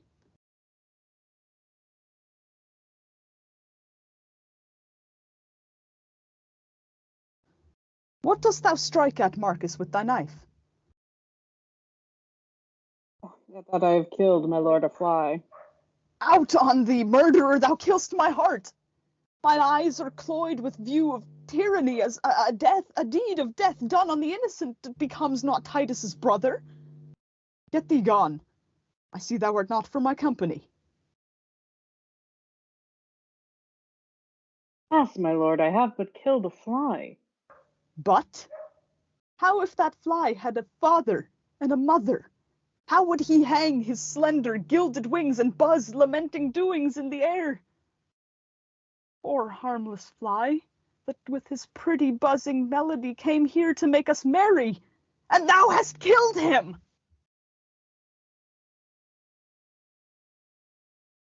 Pardon me, sir. It was a black, ill-favored fly, like to the Empress Moore. Therefore, I killed him. Oh. Then pardon me for reprehending thee. for thou hast done a charitable deed. Give me thy knife. I will insult on him, flattering myself as if it were the Moor come hither purposely to poison me. There's for thyself, and that's for Tamara. Ah, sirrah, yet I think we are not brought so low but that between us we can kill a fly that comes in likeness of a coal-black Moor. Alas, poor man. Grief has so wrought on him he makes false shadows for true substances. Come, take away. Lavinia, go with me. I'll to thy closet and go read with thee sad stories chanced in the times of old. Come, boy, and go with me. Thy sight is young, and thou shalt read when mine begin to dazzle. They exit. Act 4, Scene 1.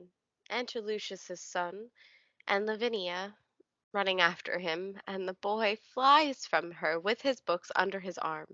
Enter Titus and Marcus.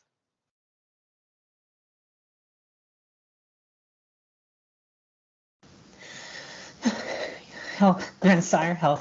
My Aunt Lavinia follows me everywhere, I know not why. Good Uncle Marcus, see how swift she comes. Alas, sweet aunt, I know not what you mean. Stand by me, Lucius. Do not fear thine aunt. She loves thee, boy, too well to do thee harm.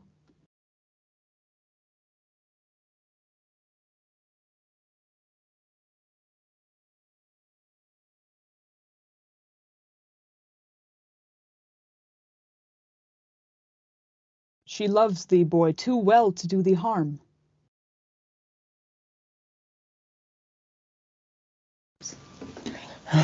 When my father was in Rome, she did. What means my niece Lavinia by these signs? Fear her not, Lucius. Somewhat doth she mean. See, Lucius, see how much she makes of thee. Somewhither would she have thee go with her. Oh, boy, Cornelia never with more care read to her sons than she hath read to thee, sweet poetry and Tully's orator. Canst thou not guess wherefore she plies thee thus? My lord, I know not, nor can I guess, unless some fit or frenzy do possess her.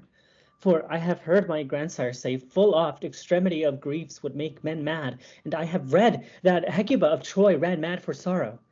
That made me to fear, although, my lord, I know my noble aunt loves me as dear as e'er my mother did, and would not but in fury fright my youth, which made me down to throw my books and fly, causeless, perhaps.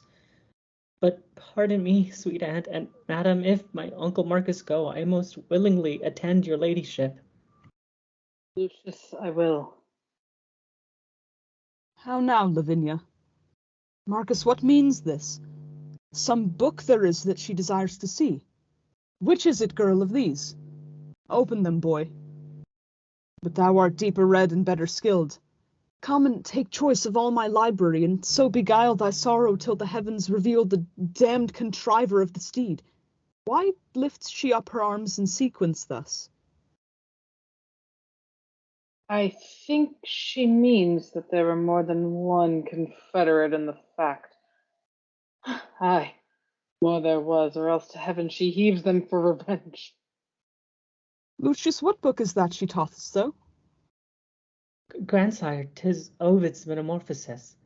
My mother gave it me. Love of her that's gone, perhaps she called it from among the rest. Soft. So busily she turns the leaves. Help her! What would she find? Lavinia, shall I read? This is the tragic tale of Philomel, and treats of Tereus' treason and his rape. And rape, I fear, was root of thy annoy. See, brother, see. Note how she quotes the leaves. Lavinia, wert thou thus surprised, sweet girl, ravished and wronged as Philomela was, forced in the ruthless, vast and gloomy woods? See, see! Aye, such a place there is where we did hunt. Oh, had we never, never hunted there! Patterned by that the poet here describes, by nature made for murders and for rapes. Oh, why should nature build so foul a den unless the gods delight in tragedies? Give signs, sweet girl, for here are none but friends.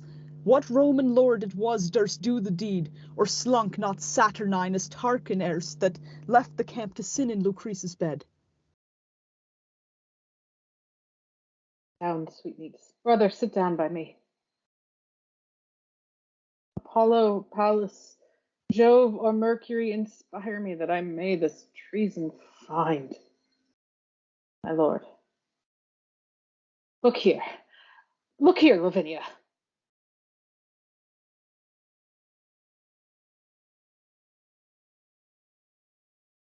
This handy plot is plain. Guard if thou canst this after me. Ugh, I have writ my name without the help of any hand at all. Cursed be that heart that forced us to the shift. Write thou, good niece, and here display at last what God will have discovered for revenge. Heaven guide thy pen to print thy sorrows plain, that we may know the traitors and the truth. She takes the staff in her mouth and guides it with her stumps and writes.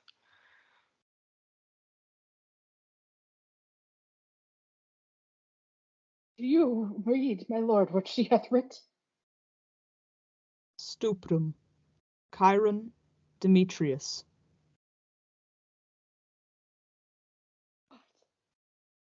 What? The lustful sons of Tamara, performers of this heinous bloody deed. Magni dominator poli, tam lentus audis scelera, tam lentus vides. Oh, calm thee, gentle lord.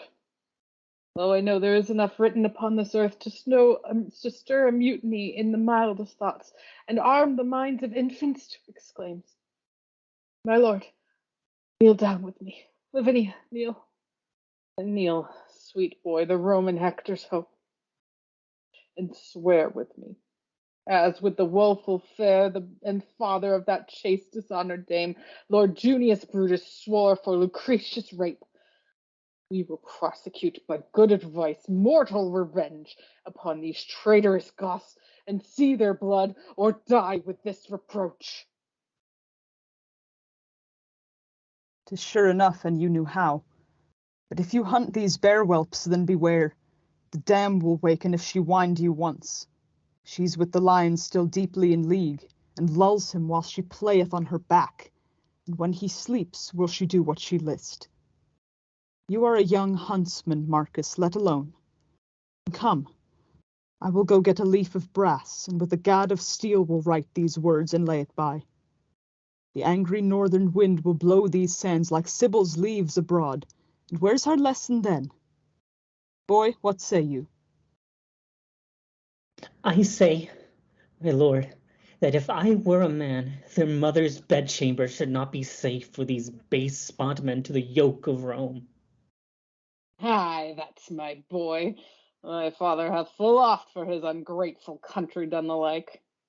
And uncle, so will I, and if I live. Come, go with me into mine armory. Lucius, I'll fit thee, and with all my boys shall carry from me to the empress' sons presents that I intend to send them both. Come, come, thou wilt do my message, wilt thou not? I, with my dagger in their bosoms, grandsire. No, boy, not so. I'll teach thee another course. Lavinia, come. Marcus, look to my house. Lucius and I'll go brave it at the court. Aye, marry, will we, sir? And will be waited on. All but Marcus exit. Oh, heavens! Can you hear a good man groan and not relent, or not compassion him? Marcus, attend him in his ecstasy, that hath more scars of sorrow in his heart than foeman's marks upon the battered shield, but yet so just that he will not revenge.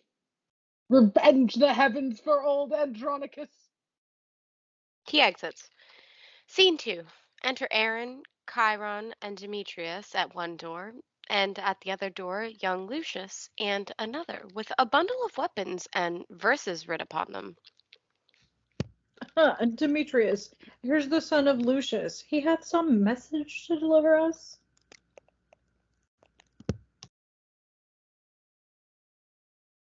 Aye, some mad message from his mad grandfather. My lords, with all the humbleness I may, I greet your honors from Andronicus, and pray the Roman gods confound you both. Gramercy.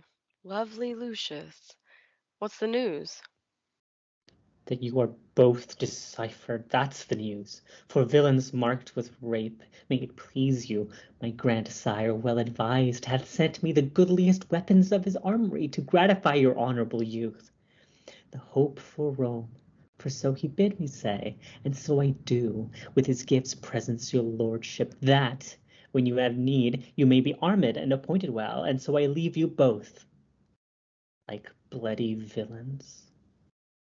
He exits with attendants. What's here? A scroll and written roundabout. Let's see. Integer vitae scelerisque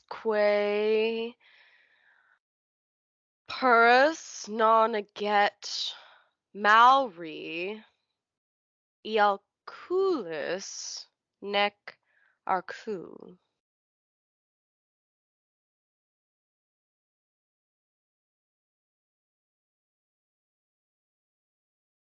Oh, 'tis a verse in Horace. I know it well. I read it in the grammar long ago. Aye, just a verse in Horace, I know. Right, you have it. Now what a thing it is to be an ass. Here's no sound jest. The old man hath found their guilt, and sends them weapons wrapped about with lines that wound, beyond their feeling, to the quick. But were our witty empress well afoot, she would applaud Andronicus' conceit, but let her in her rest. But let her rest in her unrest awhile. And now, young lords, was not a happy star led us to Rome, strangers, and more than so, captives, to be advanced to this height? Did me good before the palace gate to brave the tribune in his brother's hearing.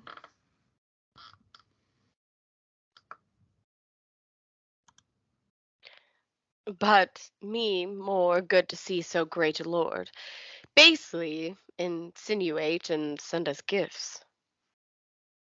Had he not reason, Lord Demetrius? Did you not use his daughter very friendly? I would he had 1,000 Roman dames at such a bay by turn to serve our lust.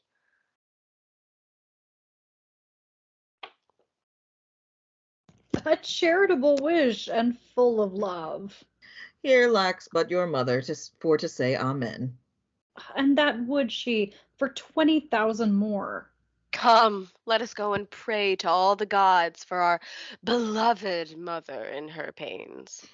Pray to the devils the gods have given us over. Trumpets sound off stage. Why do the emperor's trumpets flourish thus? Belike for joy the emperor hath a son. Soft, who comes here? Enter nurse with a black child in her arms.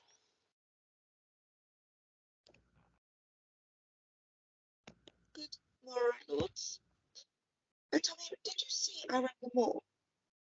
Well, more or less, or narrow wit at all. Here Aaron is, and what with Aaron now? Oh, gentle Aaron, we are all undone. Now help or woe betide thee evermore. Oh, what a caterwauling dost thou keep? What dost thou rap and fumble in thy arms? Oh, that which I would hide from heaven's eyes. Our empress's shame and stately Rome's disgrace. She is delivered, lords, she is delivered. To whom? I mean, she is bought a bed. Well, God give her good rest. What hath he sent her? Devil. Why, then she's the devil's dam, a joyful issue. Joyless, dismal, black, and sorrowful issue. Here is the babe, a loathsome, a toad, amongst the fair-faced breeders of our clime. The Emperor sends it me thy stamp, thy seal, and bids thee christen it with thy dagger's point. Soon's you whore, is black so base a hue? Sweet blouse, you are a beauteous blossom, sure. Villain, what hast thou done? That which thou canst not undo.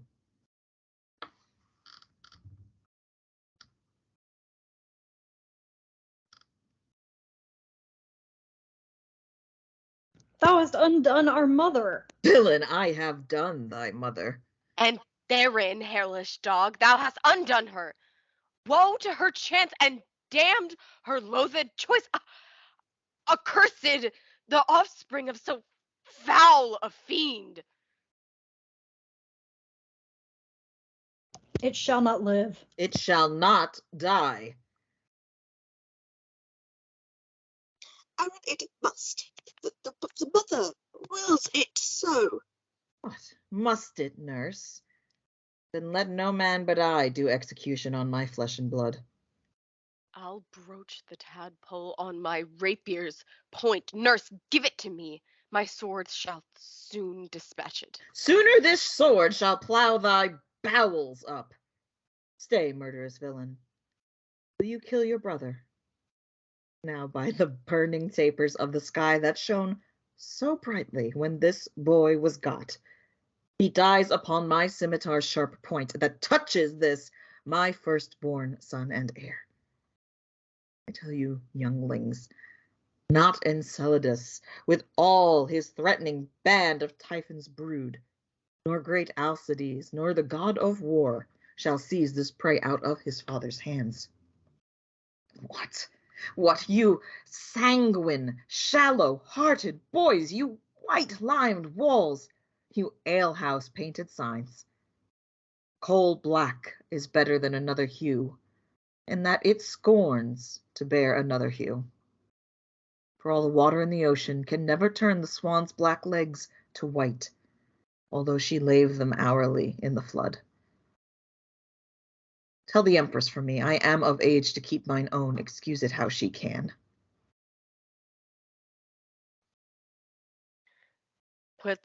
Wilt thou betray thy noble mistress thus? My mistress is my mistress. This myself. The vigor and the picture of my youth. This before all the world do I prefer.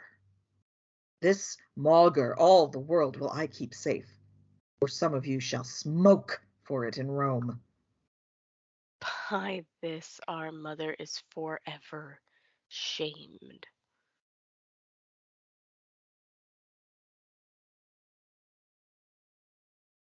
Rome will despise her for this foul escape.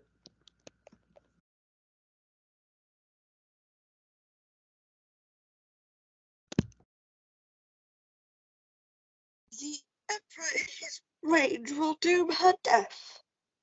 I blush to think upon this ignominy. Why, there's the privilege your beauty bears. Fie, treacherous Hugh, that will betray with blushing the close enacts and counsels of thy heart. Here's a lad framed of another leer. Look how the black knave smiles upon the father, as who should say, Old lad, I am thine own.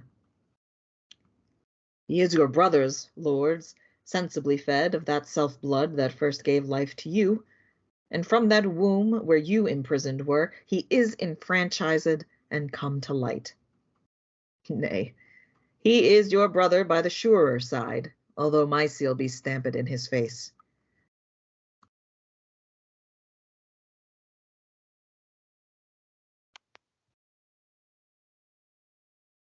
Aaron, what shall I say unto the Empress? Advise thee, Aaron, what is to be done, and we will all subscribe to thy advice. Save thou the child, so we may all be safe. Then sit we down, and let us all consult. My son and I will have the wind of you. Keep there. Now talk at pleasure of your safety. How many women saw this child of his? Why, so brave lords, when we join in league, I am a lamb. But if you brave the moor, the chafed boar, the mountain lioness, the ocean swells not so as Erin's storms. But say again, how many saw the child? Cornelia, the midwife, and myself, and no one else but the delivered empress. The empress, the midwife, and yourself. Two may keep counsel when the third's away. Go to the empress. Tell her this I said. He kills her. Wee, wee. So cries a pig prepared to the spit. What meanest thou, Aaron? Wherefore didst thou this? Oh, Lord, sir, 'tis a deed of policy. Shall she live to betray this guilt of ours, a long-tongued babbling gossip? No, lords, no. And now be it known to you my full intent. Not far one Muleteus, my countryman, his wife but yesternight was brought to bed. His child is like to her, fair as you are. Go pack with him, and give the mother gold, and tell them both the circumstance of all, and how by this their child shall be advanced, and be received for the emperor's heir, and substituted in the place of mine, to calm this tempest whirling in the court, and let the emperor dandle him for his own. Hark you, lords, you see I have given her physic, and you must needs bestow her funeral. The fields are near, and you are gallant grooms. This done, see that you take no longer days, but send the midwife presently to me. The midwife and the nurse well made away, then let the ladies tattle what they please.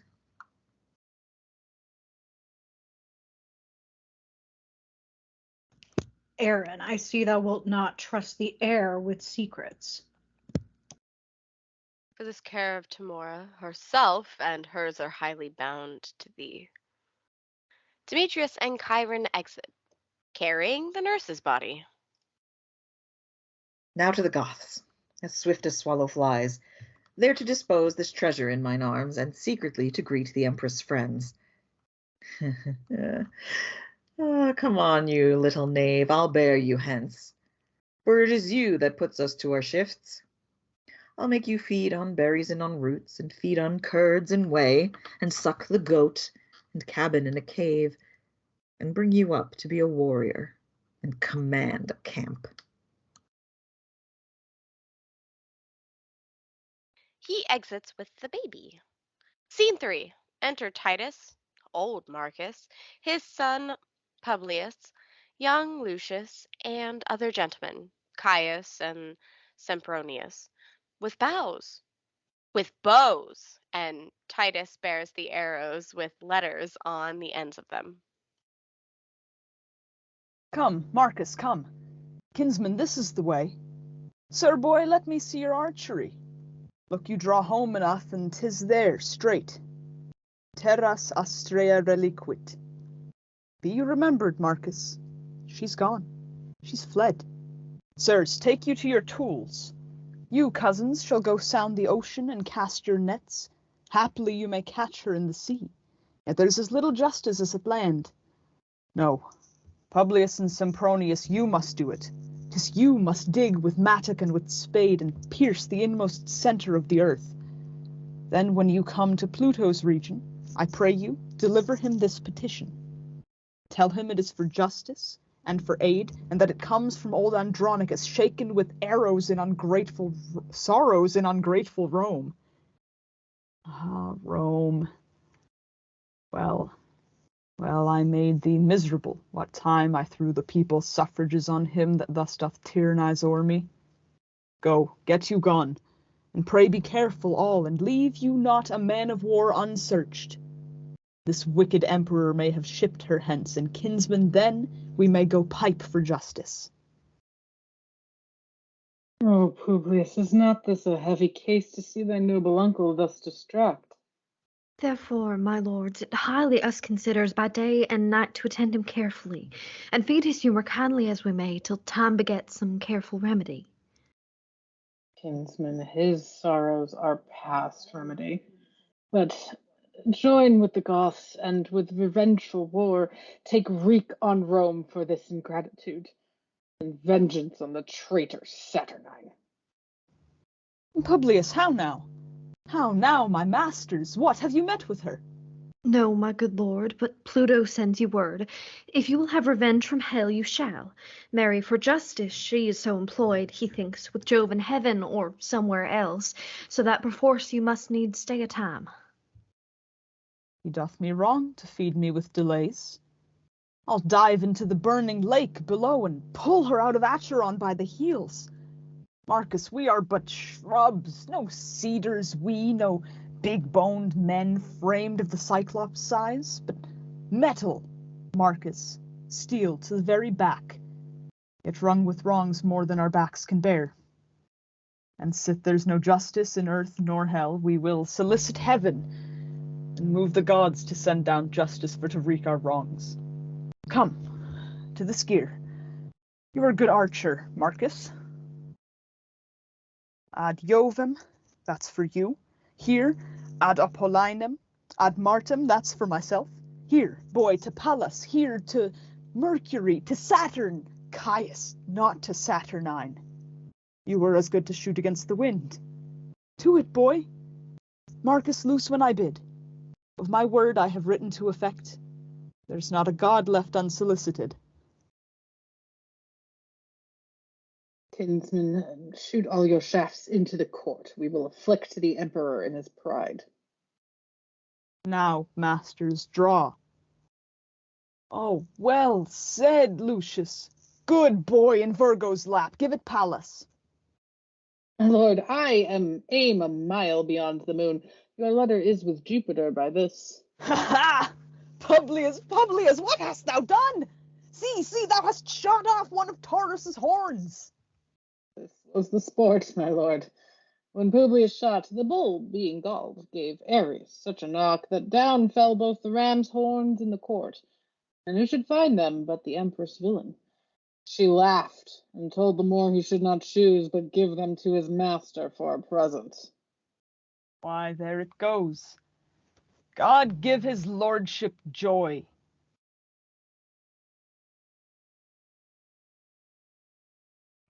Enter a country fellow with a basket and 2 pigeons in it. News! News from heaven! Marcus, the post is come! Sirrah, what tidings? Have you any letters? Shall I have justice? What says Jupiter?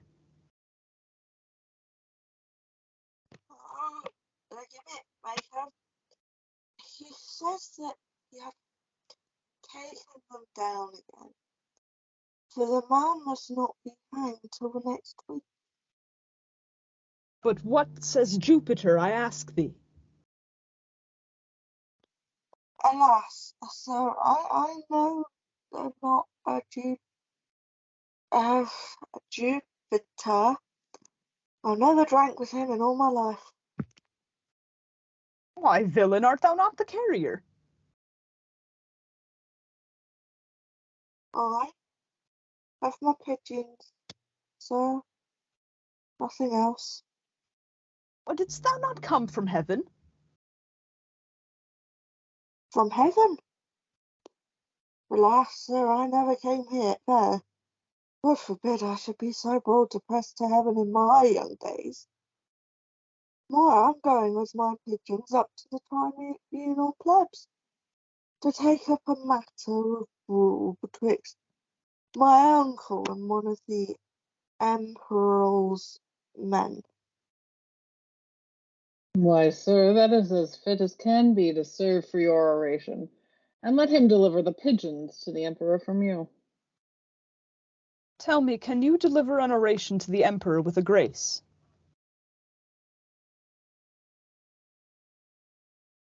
Nay, truly, sir, I could never say a grace in all my life. Sirrah, come hither. Make no more ado, but give your pigeons to the emperor.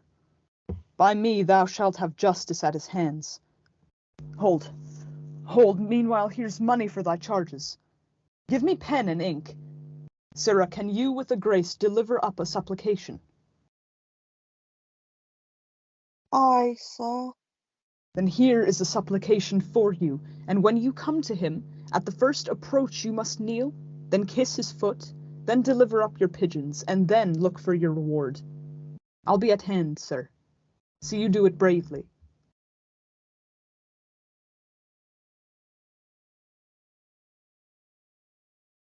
I warrant you, sir. Let me alone. Sirrah, hast thou a knife?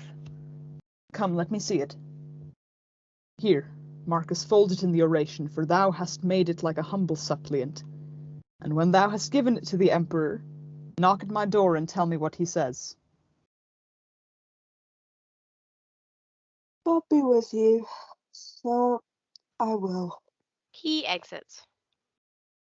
Come, Marcus, let us go. Publius, follow me. They exit. Scene 4.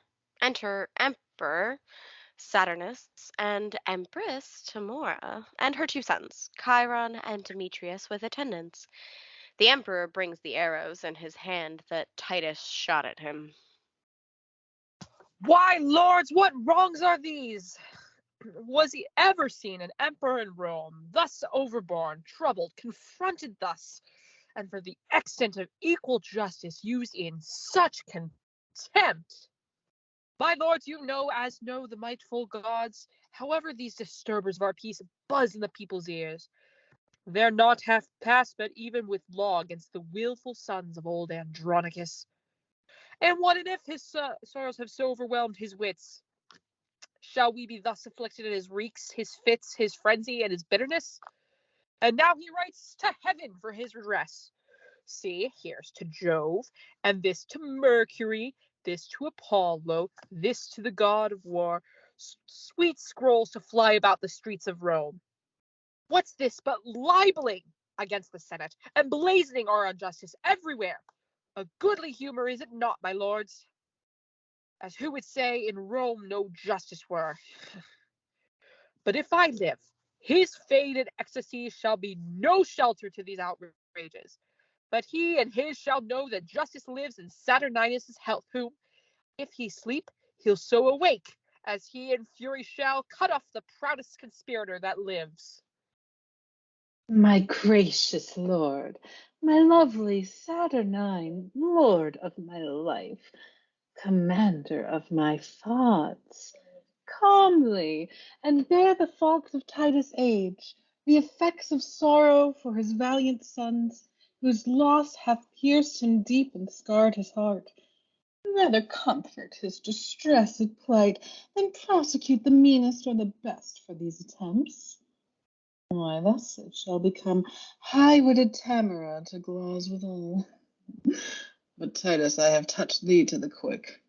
Thy lifeblood out, if Aaron now be wise, then all is safe, the anchor in the port.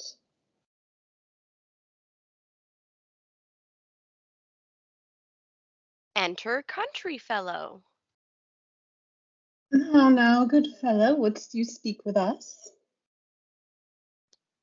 Yea, forsooth, and your mistress should be imperial?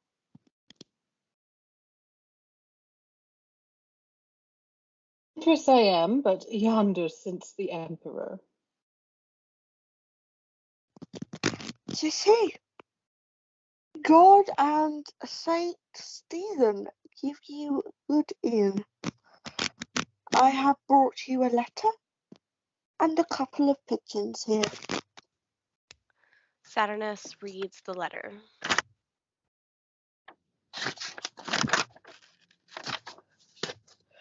Go, take him away and hang him presently. How much money must I have? Come, sirrah, you must be hanged. Hanged? Our lady, then. I've brought up and neck to a fair end. He exits with attendants. Despiteful and intolerable wrongs. Shall I endure this monstrous villainy? I know from whence this same device proceeds. May this be borne? as if his traitor sons, that died by law for murder of our brother, have by my means been butchered wrongfully. Go, drag the villain hither by the hair, nor age nor honor shall shape privilege. For this proud muck, I'll be thy slaughterman. Sly, frantic wretch, thou hopest to make me great, in hope thyself should govern Rome and me.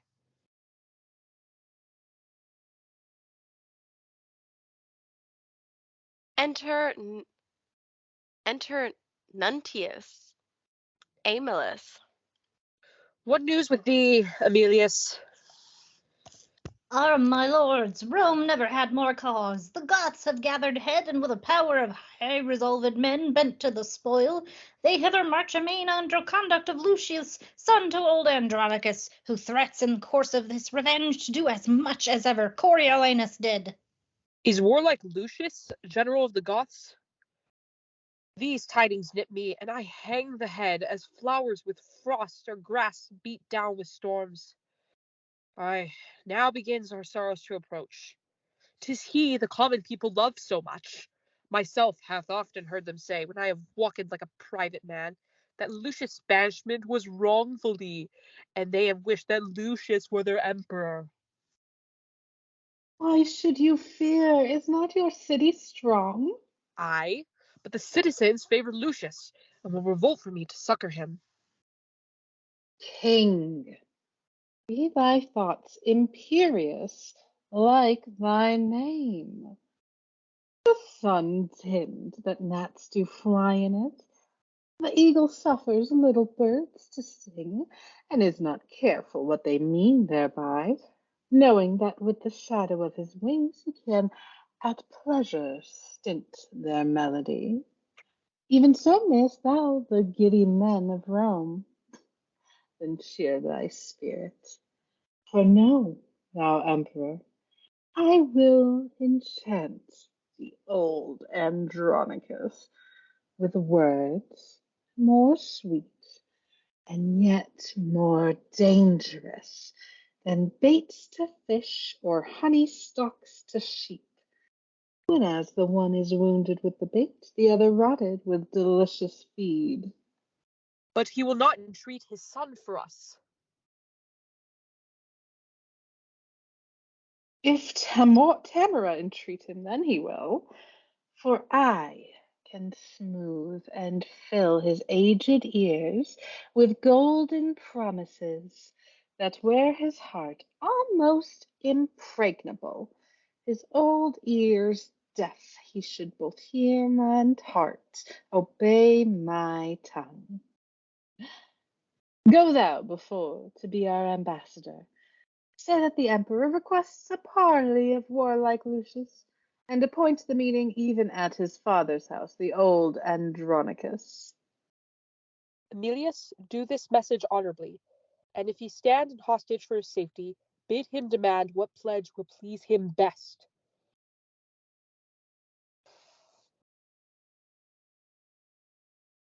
Your bidding shall I do effectually. He exits. Now will I to that old Andronicus, and temper him with all the art I have to pluck proud Lucius from the warlike Goths. And now, sweet emperor, be blithe again, and bury all thy fear in my devices. Then go successively, and plead to him. They exit. Act 5, Scene 1. Flourish. Enter Lucius with an army of Goths, with drums and soldiers. Approved warriors and my faithful friends, I have received letters from great Rome, which signifies what hate they bear their emperor, and now desirous of our sight they are. Therefore, great lords, be as your titles witness, imperious and impatient of your wrongs, and wherein Rome hath done you any scathe, let him make treble satisfaction. Brave slip sprung from the great Andronicus, whose name was once our terror, now our comfort, whose high exploits and honorable deeds ingrateful Rome requites with foul contempt. Be bold in us. will follow where thou leadest, like stinging bees in hottest summer's day, led by their master to the flowered fields, and be avenged on cursed Tamora. And as he saith, so say we all with him. I humbly thank him, and I thank you all. But who comes here led by a lusty Goth? Enter a Goth leading of Aaron with his child in his arms. Renowned Lucius, from our troops I stray to gaze upon the ruinous monastery, and I earnestly did fix mine eye upon the wasted building. Suddenly I heard a child cry underneath a wall. I made unto the noise, when soon I heard the crying babe control with his discourse. Peace, tawny slave, half me and half thy dame. Did not thy hue bewray whose brat thou art? Hath nature lent thee but thy mother's look? Villain, thou mightst have been an emperor. But where the bull and cow both milk white, they never do beget a cold black calf. Peace, villain, peace. Even thus he rates the babe. For I must bear thee to a trusty Goth, who, when he knows thou art the empress's babe, will hold thee dearly for thy mother's sake. With this, my weapon drawn, I rushed upon him, surprised him suddenly, and brought him thither to use, as you think, needful of the man. Oh, worthy Goth, this is the incarnate devil that robbed Andronicus of his good hand. This is the pearl that pleased your empress's eye, and here's the base fruit of her burning lust. Say, wall-eyed knave, whither wouldst thou convey this growing image of thy fiend-like face? Why dost thou not speak? What, deaf? Not a word? A halter, soldiers! Hang him on this tree, and by his side his fruit of bastardy. Touch not the boy. He is of royal blood. Too like the sire for ever being good. First hang the child, that he may see it sprawl, a sight to vex the father's soul withal. Get me a ladder. A ladder is brought, which Aaron is made to climb. Lucius, save the child, and bear it from me to the empress. If thou do this, I'll show thee wondrous things that highly may advantage thee to hear. If thou wilt not, befall what may befall, I'll speak no more, but vengeance wrought you all. Say on, and if it please me which thou speak'st, thy child shall live, and I will see it nourished. And if it please thee, why assure thee, Lucius, 'twill vex thy soul to hear what I shall speak, for I must talk of murders, rapes, and massacres, acts of black night, abominable deeds, complots of mischief, treason, villainies, ruthful to hear, yet piteously performed. And this shall all be buried in my death, unless thou swear to me my child shall live. Tell on thy mind, I say thy child shall live. Swear that he shall, and then I will begin. Who should I swear by? Thou believest no God. That granted, how canst thou believe an oath? What if I do not? As indeed I do not. Yet, for I know thou art religious, and hast a thing within thee called conscience, with 20 popish tricks and ceremonies, which I have seen thee careful to observe, therefore I urge thy oath. For that I know an idiot holds his bauble for a god, and keeps the oath which by that god he swears. To that I'll urge him. Therefore thou shalt vow by that same god, god soe'er it be, that thou adorest and hast in reverence, to save my boy, to nourish and bring him up, or else I will discover naught to thee. Even by my God, I swear to thee I will. First, know thou, I begot him on the empress. Most insatiate and luxurious woman. Tut, Lucius, this was but a deed of charity to that which thou shalt hear of me anon. 'Twas her 2 sons that murdered Bassianus. They cut thy sister's tongue and ravished her, and cut her hands and trimmed her, as thou sawest. Oh, detestable villain, call'st thou that trimming? Why, she was washed and cut and trimmed, and 'twas trim sport for them which had the doing of it. Oh, barbarous, beastly villains like thyself. Indeed, I was their tutor to instruct them. That codding spirit had they from their mother, as sure a card as ever won the set. That bloody mind, I think, they learned of me, as true a dog as ever fought at head. Well, let my deeds be witness of my worth. I trained thy brethren to that guileful hole where the dead corpse of Bassianus lay. I wrote the letter that thy father found, and hid the gold within that letter mentioned, confederate with the queen and her 2 sons. And what not done that thou hast cause to rue, wherein I had no stroke of mischief in it. I played the cheater for thy father's hand, and when I had it, drew myself apart, and almost broke my heart with extreme laughter. I pried me through the crevice of a wall, when for his hand he had his 2 sons' heads, beheld his tears, and laughed so heartily that both mine eyes were rainy like to his. And when I told the empress of this sport, she sounded almost at my pleasing tale, and for my tidings gave me 20 kisses.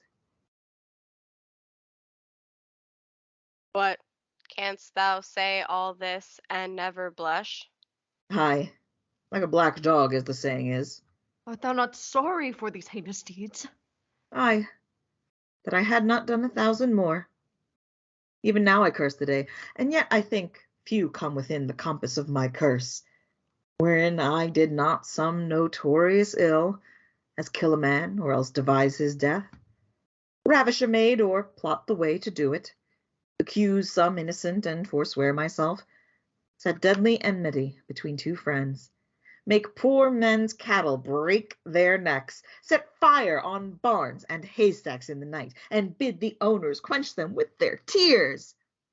Oft have I digged up dead men from their graves, and set them upright at their dear friend's door, even when their sorrows almost was forgot, and on their skins, as on the bark of trees, have caught with my knife, carved in Roman letters, "Let not your sorrow die, though I am dead." But I have done 1,000 dreadful things as willingly as one would kill a fly, and nothing grieves me heartily indeed, but that I cannot do 10,000 more. Bring down the devil, or he must not die so sweet a death as hanging presently. If there be devils, would I were a devil, to live and burn in everlasting fire, so I might have your company in hell, but to torment you with my bitter tongue. Sir, stop his mouth, and let him speak no more. Enter Emilius. My lord, there is a messenger from Rome, desires to be admitted to your presence. Let him come near. Emilius comes forward. Welcome, Emilius. What's the news from Rome? Lord Lucius, and you princes of the Goths, the Roman emperor greets you all by me, and for he understands you are in arms, he craves a parley at your father's house, willing you to demand your hostages, and they shall be immediately delivered. What says our general? Emilius, let the emperor give his pledges unto my father and my uncle Marcus, and we will come. March away.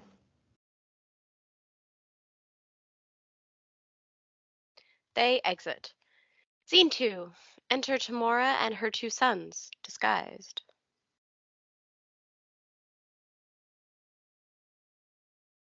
Thus, in this strange, sad habiliment, I will encounter with Andronicus, and say I am revenge, sent from below to join with him and right his heinous wrongs. Knock at his study, where they say he keeps to ruminate strange plots of dire revenge. Tell him revenge is come to join with him and work confusion on his enemies. They knock, and Titus, above, opens his study door. Who doth molest my contemplation? Is it your trick to make me ope the door, that so my sad decrees may fly away, and all my study be to no effect? You are deceived, for what I mean to do, see here in bloody lines I have set down, and what is written shall be executed. Titus, I am come to talk with thee. No, not a word. How can I grace my talk, wanting a hand to give it action? Thou hast the odds of me, therefore no more. If thou didst know me, thou wouldst talk with me. I am not mad. I know thee well enough. Witness this wretched stump.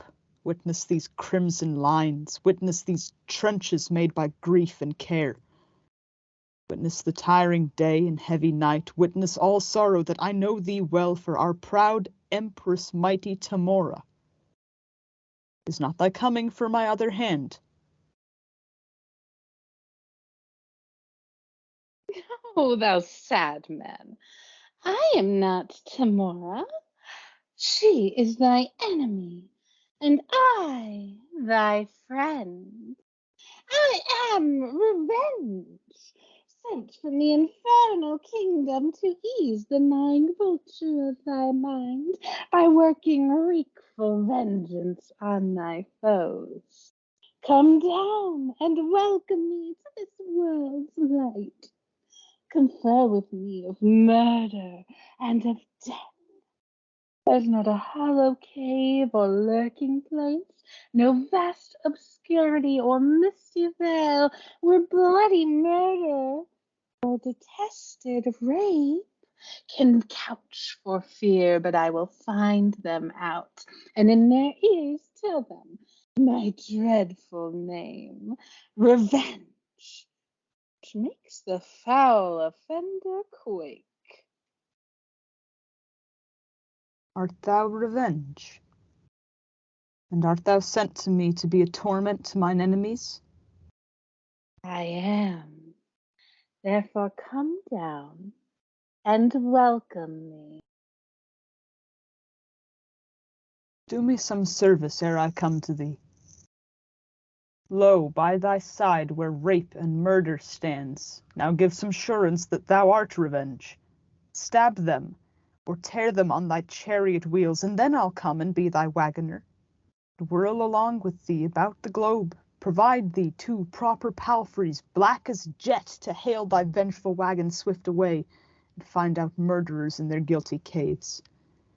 And when thy car is loaden with their heads, I will dismount, and by thy wagon wheel trot like a servile footman all day long, even from Hyperion's rising in the east until his very downfall in the sea.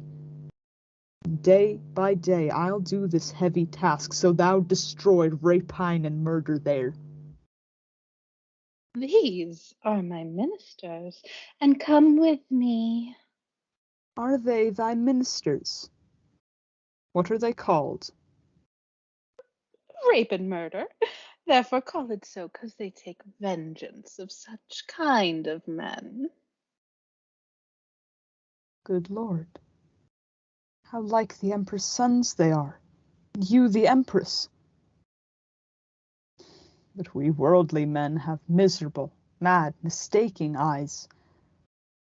O sweet Revenge, now do I come to thee, and if one arm's embracement will content thee, I will embrace thee in it by and by. He exits above. This closing with him fits his lunacy. Whate'er I forge to feed his brain-sick humours, do you uphold and maintain in your speeches. But now he firmly takes me for Revenge, and being credulous in his mad thought, I'll make him send for Lucius his son, and whilst I at a banquet hold him sure, I'll find some cunning practice out of hand to scatter and disperse the giddy Goths, or at the least make them his enemies.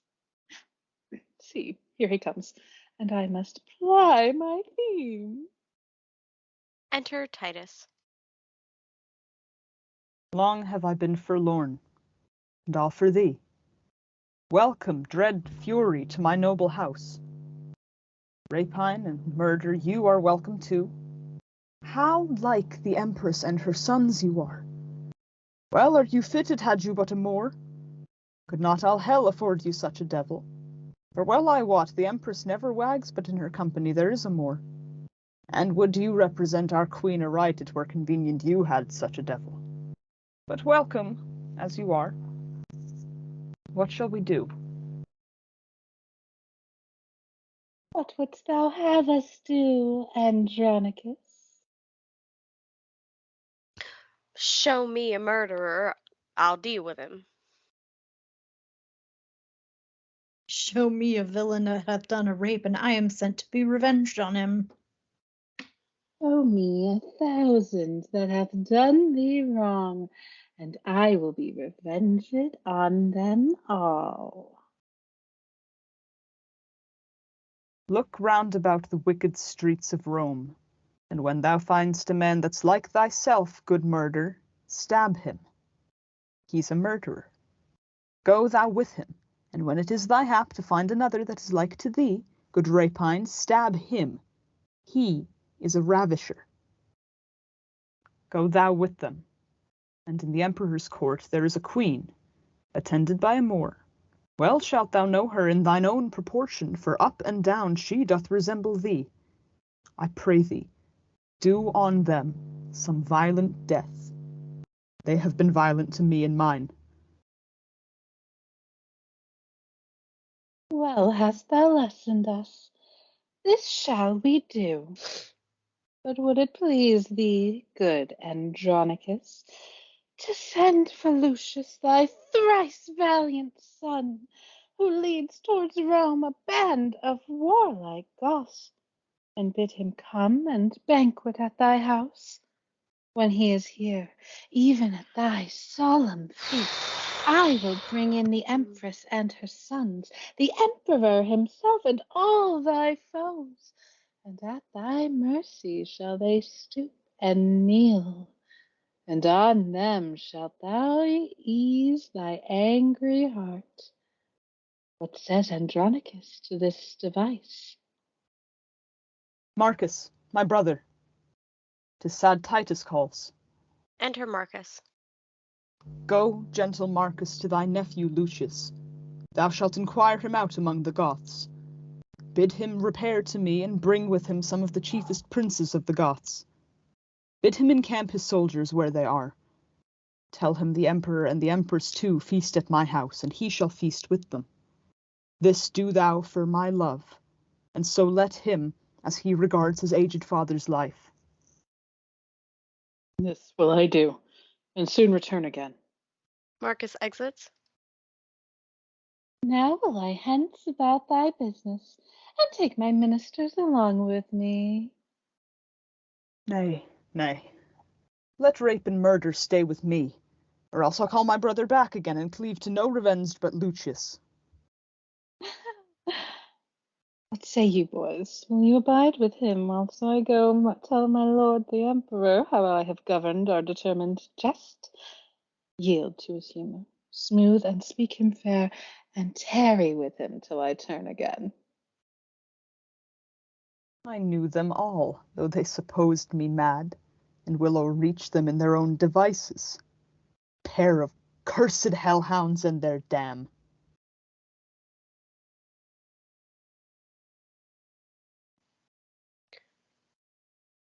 Madam, depart at pleasure. Leave us here. Farewell, Andronicus. Revenge now goes to lay a complot to betray thy foes. I know thou dost, and sweet revenge, farewell.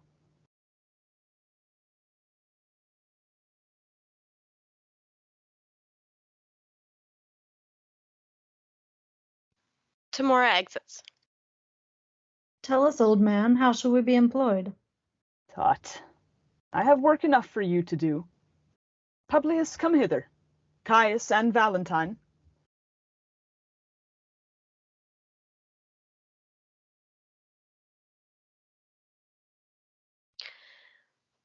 Publius Caius and Valentine enter.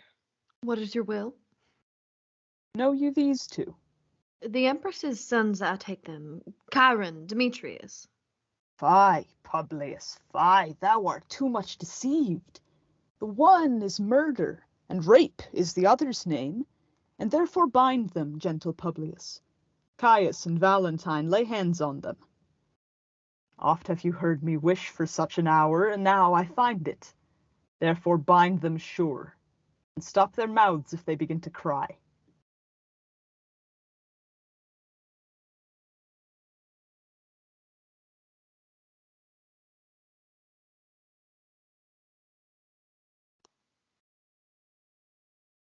Titus exits. Villains, forbear! We are the Empress's sons. And therefore do we what we are commanded. Stop close their mouths, let them not speak a word. Is each are bound? Look that you bind them fast. Enter Titus Andronicus with a knife, and Lavinia with a basin. Come, come, Lavinia. Look, thy foes are bound. Sir, stop their mouths. Let them not speak to me, but let them hear what fearful words I utter.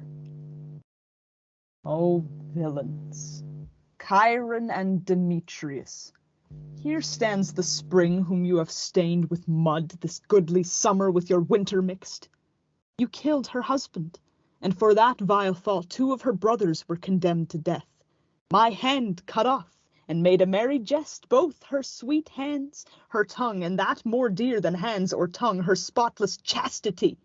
Inhuman traitors, you constrained and forced. What would you say if I should let you speak? Villains, for shame, you could not beg for grace. Hark, wretches, how I mean to martyr you.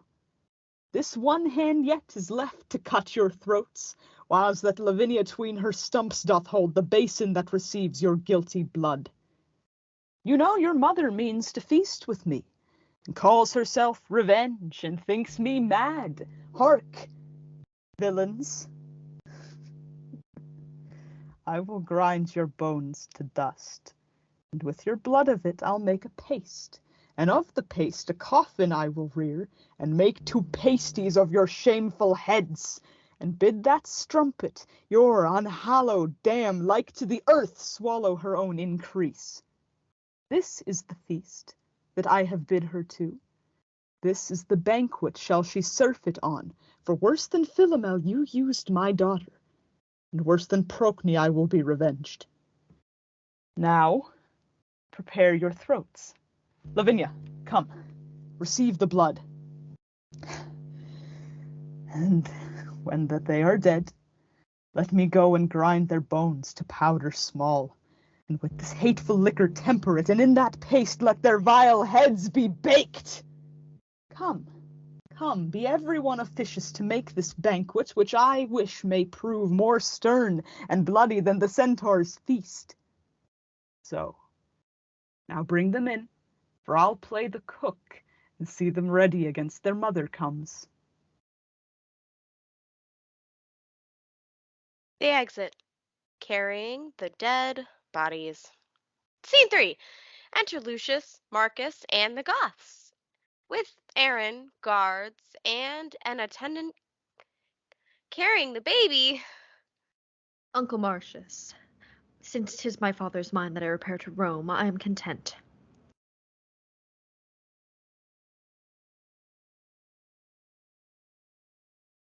And ours with thine, befall what fortune will. Good uncle, take you in this barbarous Moor, this ravenous tiger, this accursed devil. Let him receive no sustenance.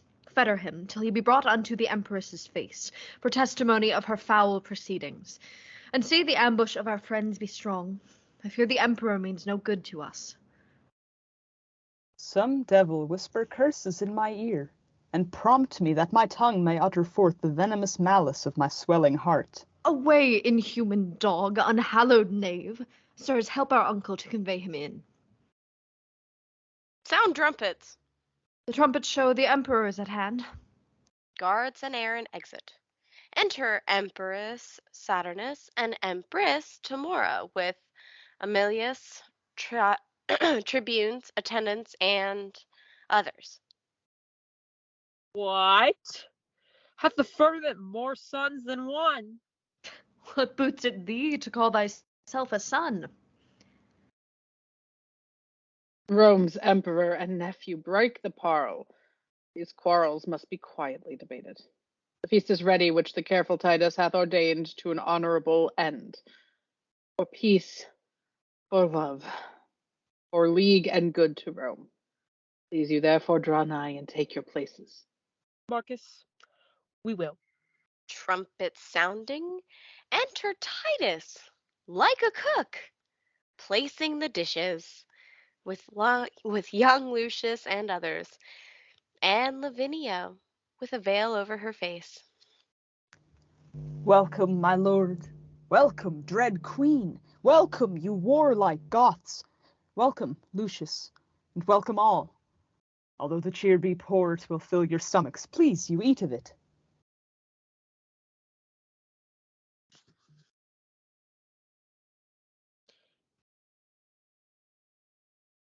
Why art thou thus attired, Andronicus? Because I would be sure to have all well to entertain your highness and your empress. We are beholden to you, good Andronicus. And if your highness knew my heart, you were. My lord the emperor, resolve me this. Was it well done of rash Virginius to slay his daughter with his own right hand because she was enforced, stained, and deflowered? It was, Andronicus. Your reason, mighty lord. Because the girl should not survive her shame, and by her presence still renew his sorrows. A reason mighty, strong, and effectual. A pattern, precedent, and lively warrant for me, most wretched to perform the like. Die, die, Lavinia, and thy shame with thee, and with thy shame thy father's sorrow die. He kills Lavinia. What hast thou done? Unnatural and unkind. Killed her for whom my tears have made me blind. I am as woeful as Virginius was, and have 1,000 times more cause than he to do this outrage. And now it's done. What? Was she ravished? Tell who did the deed. Will it please you eat? Will it please your highness feed? Why hast thou slain thine only daughter thus? Not I. 'Twas Chiron and Demetrius. They ravished her and cut away her tongue. And 'twas they that did her all this wrong. Go, fetch them to us presently. Why, there they are, both baked in this pie, whereof their mother daintily hath fed, eating the flesh that she herself hath bred. 'Tis true, 'tis true. Witness my knife's sharp point. He stabs the Empress. Die, frantic wretch, for this accursed deed! He kills Titus. Can a son's eye behold his father bleed? He kills Saturnus. There's meed for meed, death for a deadly deed. A great tumult. Lucius, Marcus, and others go aloft to the upper stage. You sad-faced men, people and sons of Rome, by uproars severed as a flight of fowl, scattered by winds and high tempestuous gusts. Oh, let me teach you how to knit again this scattered corn into one mutual leaf, these broken limbs again unto one body. Lest Rome herself be bane unto herself, and she whom mighty kingdoms curtsy to, like a forlorn and desperate castaway, do shameful execution on herself. If my frosty signs and chaps of age grave witnesses to true experience, not induce you to attend my words. Speak, Rome's dear friend. As erst our ancestor when with his solemn tongue he did discourse to lovesick Dido's sad attending ear the story of that baleful burning night when subtle Greeks surprised King Priam's Troy. Tell us what Sinon hath bewitched our ears, or who hath brought this fatal engine in that gives our Troy, our Rome, a civil wound. My heart is not compact of flint nor steel, nor can I utter all our bitter grief.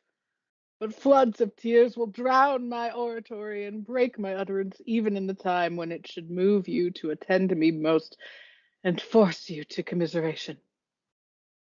Here's Rome's young captain. Let him tell the tale. Will I stand by and weep to hear him speak? Then, gracious auditory, be it known to you that Chiron and the damned Demetrius were they that murdered our emperor's brother, and they it were that ravished our sister. For their fell faults our brothers were beheaded, our father's tears despised and basely cozened, of that true hand that fought Rome's quarrel out and sent her enemies unto the grave. Lastly, myself unkindly banished, the gates shut on me, and turned weeping out to beg relief upon Rome's enemies, who drowned their enmity in my true tears and oped their arms to embrace me as a friend. I am the turned forth, be it known to you, that have preserved her welfare in my blood, and from her bosom took the enemy's point, sheathing the steel in my adventurous body. Alas, you know I am no vaunter, my scars can witness, mum although they are, that my report is just and full of truth. But soft, methinks I do digress too much, citing my worthless praise. Oh, pardon me, for when no friends are by, men praise themselves.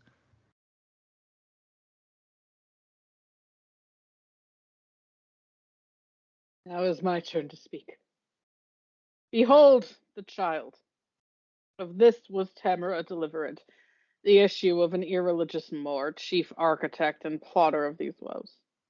The villain is alive in Titus' house, and as he is to witness, this is true. Now judge what cause had Titus to revenge these wrongs unspeakable, past patience, or living more than any living man could bear. Now have you heard the truth? What say you, Romans? Have we done aught amiss?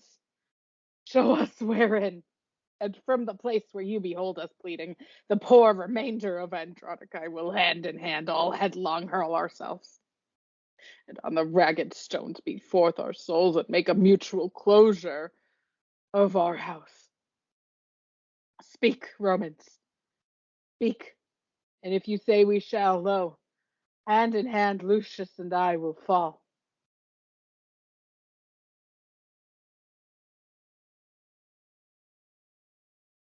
Come, come, thou reverend man of Rome, and bring our emperor gently in thy hand.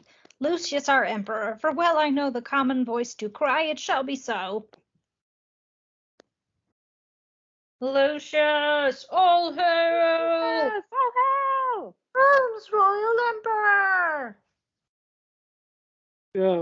Go into old Titus' sorrowful house, and hither hail that misbehaved, believing more to be adjudged some direful slaughtering death as punishment for his most wicked life. Attendants exit. Lucius and Marcus come down from the upper stage. Lucius, all hail! Yes! Rome's gracious governor! Thanks, gentle Romans. May I govern so to heal Rome's harms and wipe away her woe. But, gentle people, give me aim a while, for nature puts me to a heavy task. Stand all aloof, but, uncle, draw you near, to shed obsequious tears upon this trunk.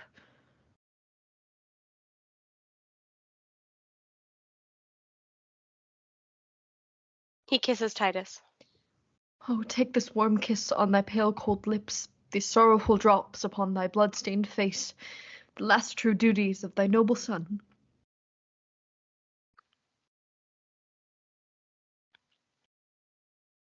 Tear for tear, and loving kiss for kiss, thy brother Marcus tenders on thy lips. He kisses Titus. Were the sum of these that I should pay countless and infinite, yet I would pay them.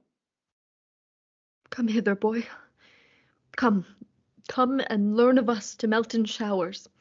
Thy grandsire loved thee well. Many a time he danced thee on his knee, sung thee asleep, his loving breast thy pillow. Many a story hath he told to thee, and bid thee bear his pretty tales in mind, and talk of them when he was dead and gone. How many thousand times hath these poor lips, when they were living, warmed themselves on mine? Oh, now, sweet boy, give them their latest kiss. Bid them farewell. Commit him to the grave. Do them that kindness, and take leave of them. Oh, grandsire, even with all my heart, would I were dead, so you did live again. He kisses Titus. Oh, Lord, I cannot speak for him weeping. My tears will choke me if I open my mouth. Enter Aaron with guards.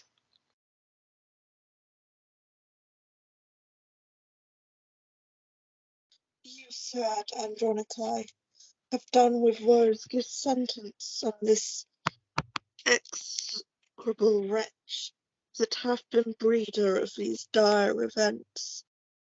Set him breast deep in earth and famish him. There let him stand and rave and cry for food. If anyone relieves or pities him, for the offense he dies. This is our doom.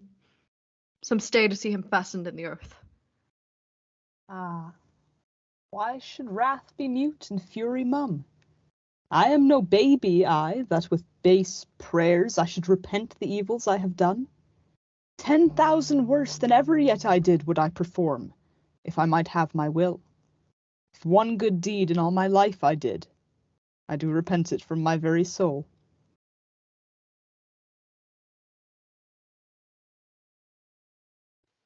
Aaron is led off by guards. Some loving friends convey the emperor hence, and give him burial in his father's grave. My father and Lavinia shall forthwith be closed in our household's monument. As for that ravenous tiger, Tamara, no funeral rite, nor man in mourning weed, no mournful bell shall ring her burial, but throw her forth to beasts and birds to prey. Her life was beastly and devoid of pity, and being dead, let birds on her take pity. They exit carrying the dead bodies. Woof. Woo! Ah! Woo! We did it. Yeah.